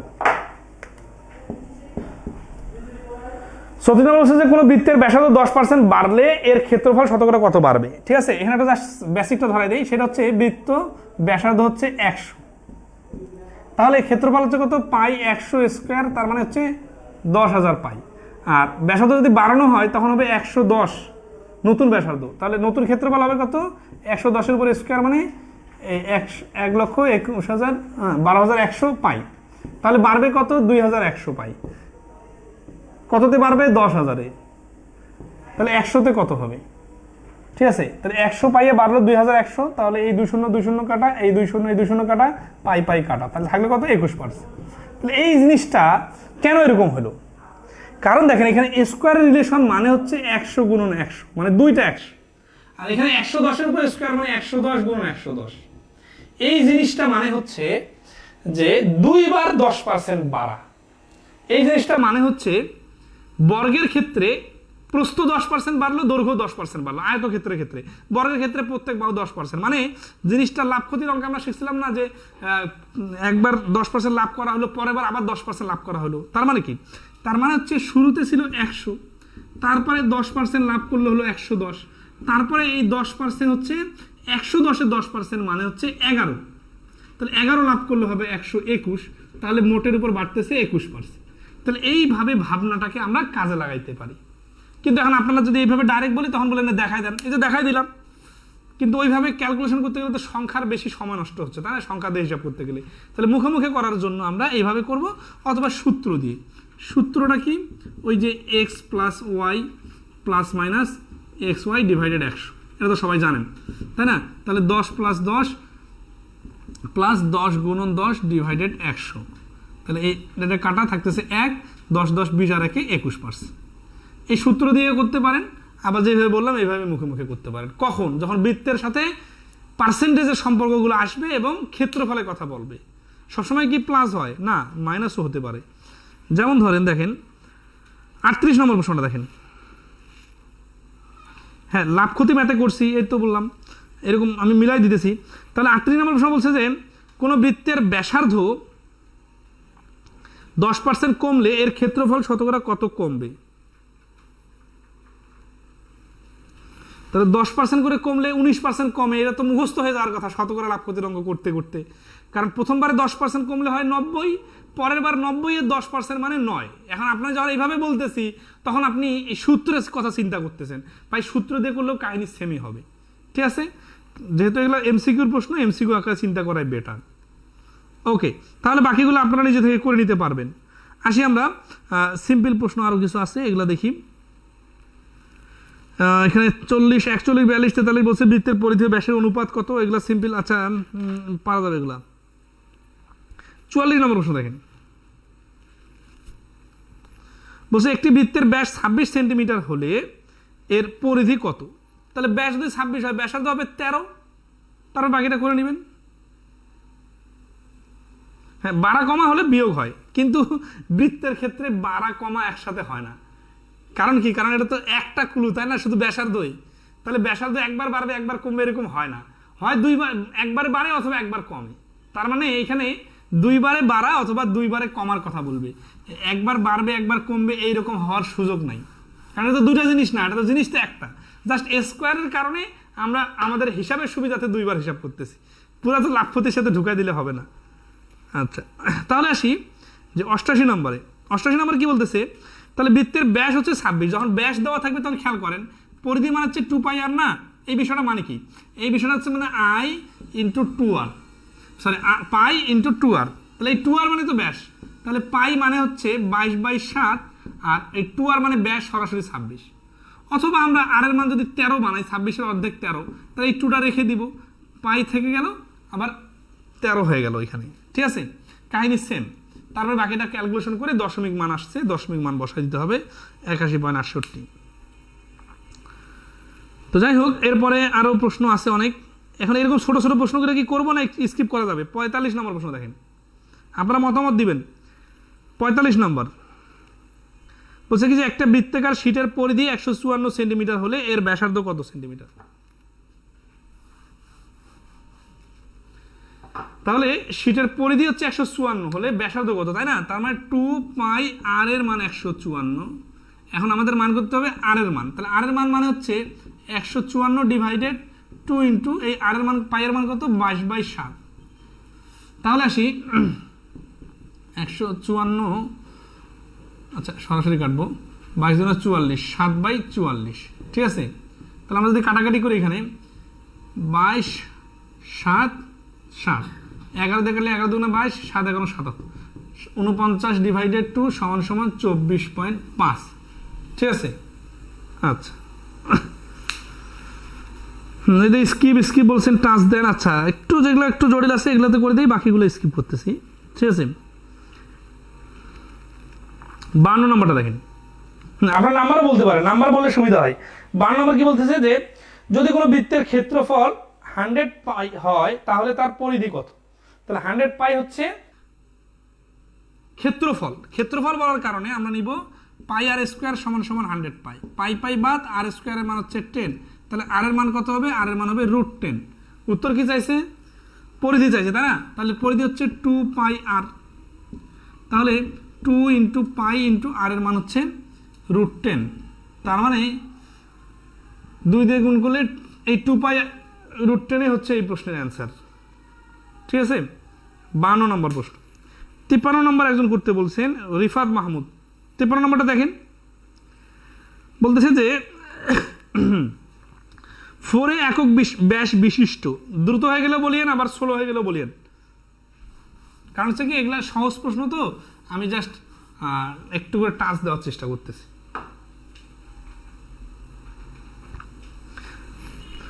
53 নম্বর বলতেছে যে 4a একক বিশিষ্ট,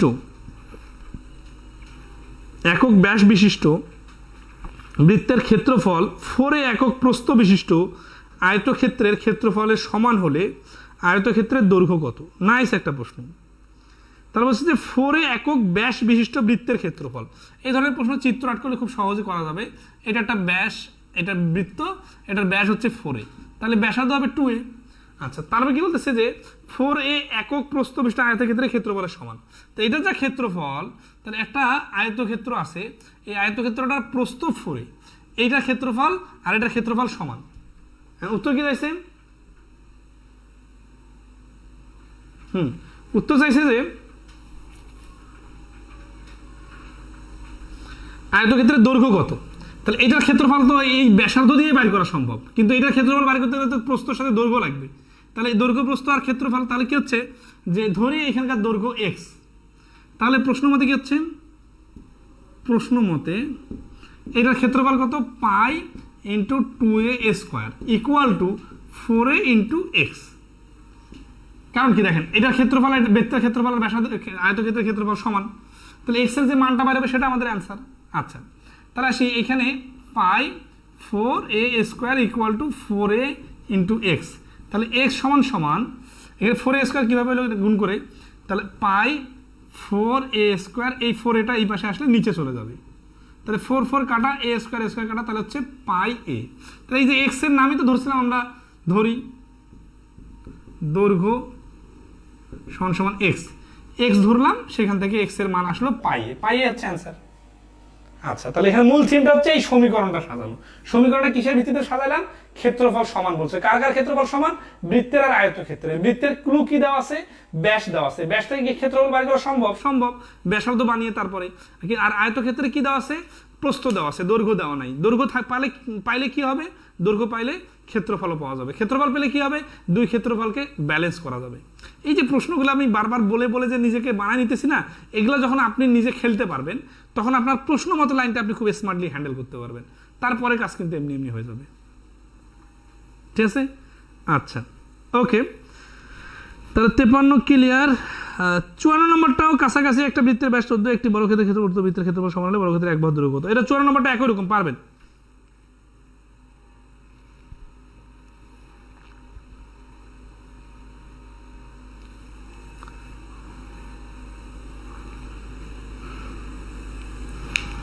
বাকিগুলো তো জাস্ট শুধু রিলেশনগুলো সমন্বয় করছে, ঠিক আছে না? বাকিগুলো একই রকম আছে। আমি করে দিব 57 নম্বর অঙ্কটা। দেখেন, এটা অনেকগুলো পরীক্ষা আসছে, আবার আসতে পারে। 57 বলছে যে একটা বৃত্তের পরিধি ও ক্ষেত্রফল যথাক্রমে 132 সেন্টিমিটার এবং 1386 বর্গ সেন্টিমিটার। বৃত্তটির বৃহত্তর জ্যায়ের দৈর্ঘ্য কত? যখন কোনো বৃত্তের বৃহত্তর জ্যায়ের কথা বলে, তখন বুঝে নিতে হবে ওটা ব্যাস বাইর করতে বলছে। ব্যাস বাইর করা মানে যা, ব্যাসার্ধ বাইর করে দ্বিগুণ করে দেওয়া মানে তা। তাহলে এখানে পরিধি যে 132 দেওয়া আছে না, এই পরিধি হচ্ছে মনে 2 পাই আর সমান সমান 132। তাহলে ব্যাসের মান বাইর করতে বলছে, তাহলে 2 আর সমান সমান 132 ডিভাইডেড পাই। তার মানে 132 ইন্টু পাই মানে হচ্ছে 22/7, এটা উল্টে যে হয়ে যাবে 7/22। তাহলে এটা হচ্ছে 6, 6 7 42 অ্যান্সার। এই 42 অ্যান্সার। কেন?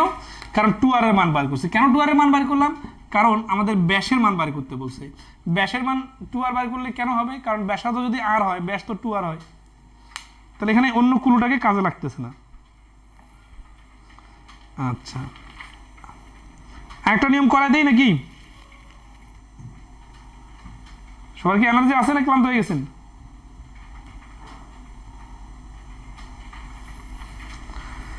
আরেকটা নিয়ম করে দেই, সেটা হচ্ছে জ্যা সম্পর্কিত প্রশ্নগুলা।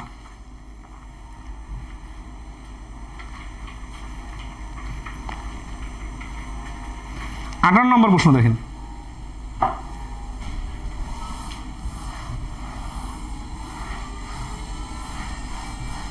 আগামী ক্লাসে আমরা অন্তর্লিখিত চিত্র সহ আঁকা সহ যা যা প্রশ্ন আছে সব করে নিব। 18 নম্বর বলছে যে 13 সেন্টিমিটার ব্যাসার্ধের বৃত্তের কেন্দ্রতে 5 সেন্টিমিটার দূরত্বে অবস্থিত জ্যায়ের দৈর্ঘ্য কত? ঠিক আছে না? আচ্ছা, তাহলে এটা একটা বৃত্ত। এই বৃত্তটার 13 সেন্টিমিটার একটা ব্যাসার্ধ। ব্যাসার্ধ মানে হচ্ছে এই যে আমরা আমাদের সুবিধার্থে ব্যাসার্ধ যে কোনো পাশে আট করে নিতে পারি।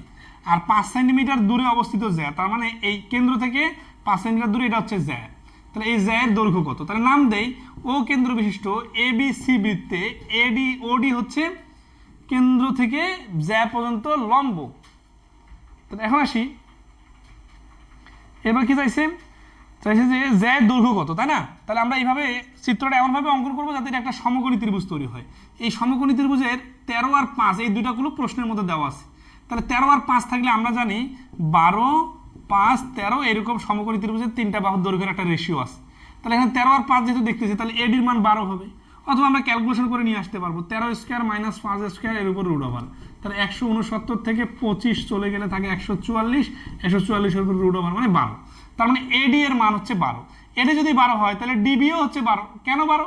কারণ আমরা দেখছিলাম থিওরিগুলো কিন্তু এখানে কাজে লাগতেছে যে একটা জ্যায়ের মধ্যবিন্দুটা আর কেন্দ্রের দূরত্ব, এটা হচ্ছে সমকোণী ত্রিভুজ তৈরি করে।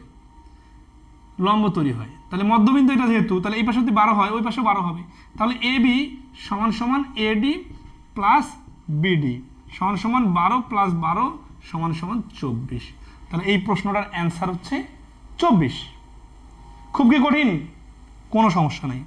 তাহলে দেখেন AB যদি 24 হয়, এখন এই প্রশ্নটাকে আবার ঘুরায় বলা যায় যে 24 সেন্টিমিটার ব্যাসার্ধ জ্যা যদি কেন্দ্র থেকে 5 সেন্টিমিটার দূরে অবস্থিত হয়, তাহলে এইটার ব্যাসার্ধ কত?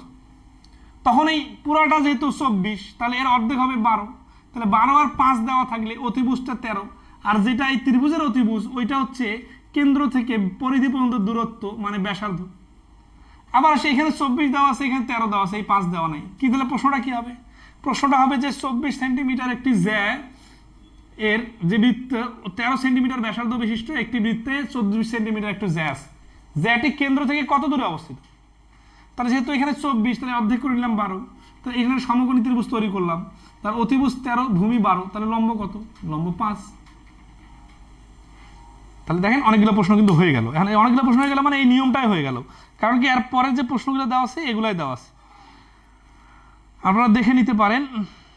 59 নম্বর প্রশ্নটা দেখেন, 2021 সালে 2-3টা পরীক্ষা আসছে।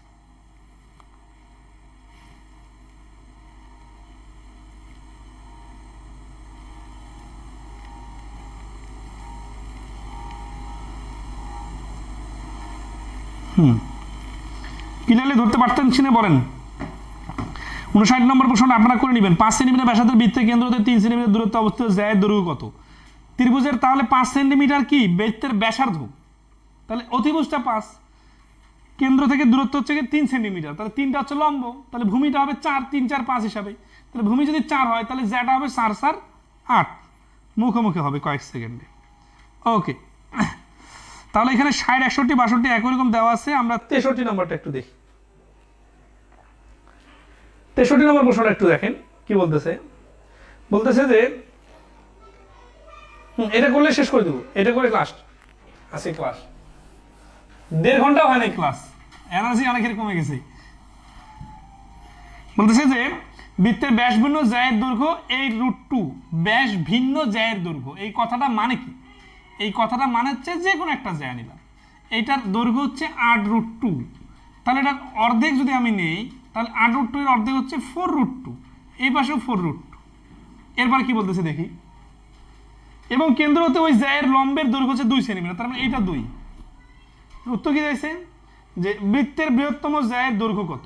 বৃত্তের বৃহত্তম জ্যায়ের দৈর্ঘ্য মানে যা, তাহলে এই যে ও কেন্দ্র বিশিষ্ট নাম দেই ABC, এটা নাম দেই D, তাহলে এই OD সমান 2, AD সমান 4√2। 4√2 কেন করে নিলাম? পুরো জ্যাটাকে অর্ধেক করে নিলাম। আর বৃহত্তম জ্যায়ের মান বাইর করা মানে যা, এই OA আছে না, এটাকে আমি লম্বা টান দিয়ে দেই, তার নাম দেই এইখানে হচ্ছে P। তাহলে A আর P এর মান যেটা সেটা হচ্ছে ব্যাস, মানে ব্যাসের মান বাইর করতে বলছি। তাহলে ব্যাসার্ধ যদি আমি বাইর করে ফেলি তাহলে অটোমেটিক্যালি ডাবল করে দিলে ব্যাস হয়ে যাবে। তাহলে এটা হচ্ছে অতিভুজ বাইর করতে হবে। অতিভুজ বাইর করার সিস্টেম কি? পিথাগোরাসের সূত্র অনুযায়ী 4√2 এর উপর স্কোয়ার প্লাস এই 2 এর উপর স্কোয়ার, এইটা হচ্ছে এই যে OA অতিভুজ স্কোয়ার সমান সমান লম্ব স্কোয়ার প্লাস ভূমি স্কোয়ার। তাহলে এটার উপর স্কোয়ার মানে 16, আর 2 এর উপর স্কোয়ার মানে √2 এর উপর স্কোয়ার মানে শুধু 2, 16 দুগুণে 32 প্লাস 2 এর উপর স্কোয়ার মানে 4, তাহলে হচ্ছে 36। 36 এর উপর এই যে দেখেন এটা তো OA স্কোয়ারের মান 36, তাই না? তাহলে যদি শুধু OA এর মান বাইর করি তাহলে হচ্ছে কত? 36 এর উপর রুট দিলে হচ্ছে 6, তাহলে 6 হচ্ছে OA এর মান। তাহলে এটা যদি 6 হয় তাহলে পুরোটা কত হবে? পুরোটা হবে 6 দুগুণা 12, তাহলে এই 12 হচ্ছে অ্যান্সার। তাহলে এই প্রশ্নের অ্যান্সার হচ্ছে 12।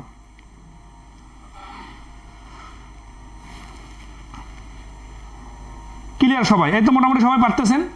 আচ্ছা, তাহলে আজকে এই পর্যন্ত রাখলাম। বৃত্তের পরবর্তী ক্লাসে আমরা অনেক ইন্টারেস্টিং এবং ইম্পর্টেন্ট অনেকগুলো প্রশ্নের সমাধান দেখব, এবং অনেকগুলো চিত্র নিয়ে অনেক ধরনের প্রশ্ন আছে। বৃত্তের ভিতরে বিভিন্ন চিত্র অন্তর্লিখিত হলে সেটা আয়তক্ষেত্র, বর্গ বা অন্য কোনো ত্রিভুজ, সেগুলো আমরা আগামী ক্লাসে ক্যালকুলেশন করে ক্লিয়ার করে নিব। আপনারা যারা একটু কম পারেন তারা একটু বই দেখবেন, বেশি বেশি করে বই দেখবেন, তাহলে ক্লিয়ার হয়ে যাবে। ঠিক আছে? এবং আমাদের এই ক্লাসগুলো যেহেতু থেকে যাচ্ছে, আপনারা পরবর্তীতে যে কোনো সময় বই পড়তে যেয়ে সমস্যা ফেস করলে এসে আবার দেখে নেবেন। তো একটু পরিশ্রম করেন, ইনশাআল্লাহ আমরা খুব দ্রুতই অনেক ইমপ্রুভ করব। তো আজকে ভালো থাকবেন, গুড নাইট। আর আমাদের এই কোর্সটাতে এখনও ভর্তি চলমান আছে, আপনাদের জুনিয়র অনেকেই আছে নতুন বছরে নতুন করে এই বইটা শুরু করতে চায়, তারা আমাদের ক্লাসগুলো করতে পারেন, ঠিক আছে? ধন্যবাদ সবাইকে, ভালো থাকবেন।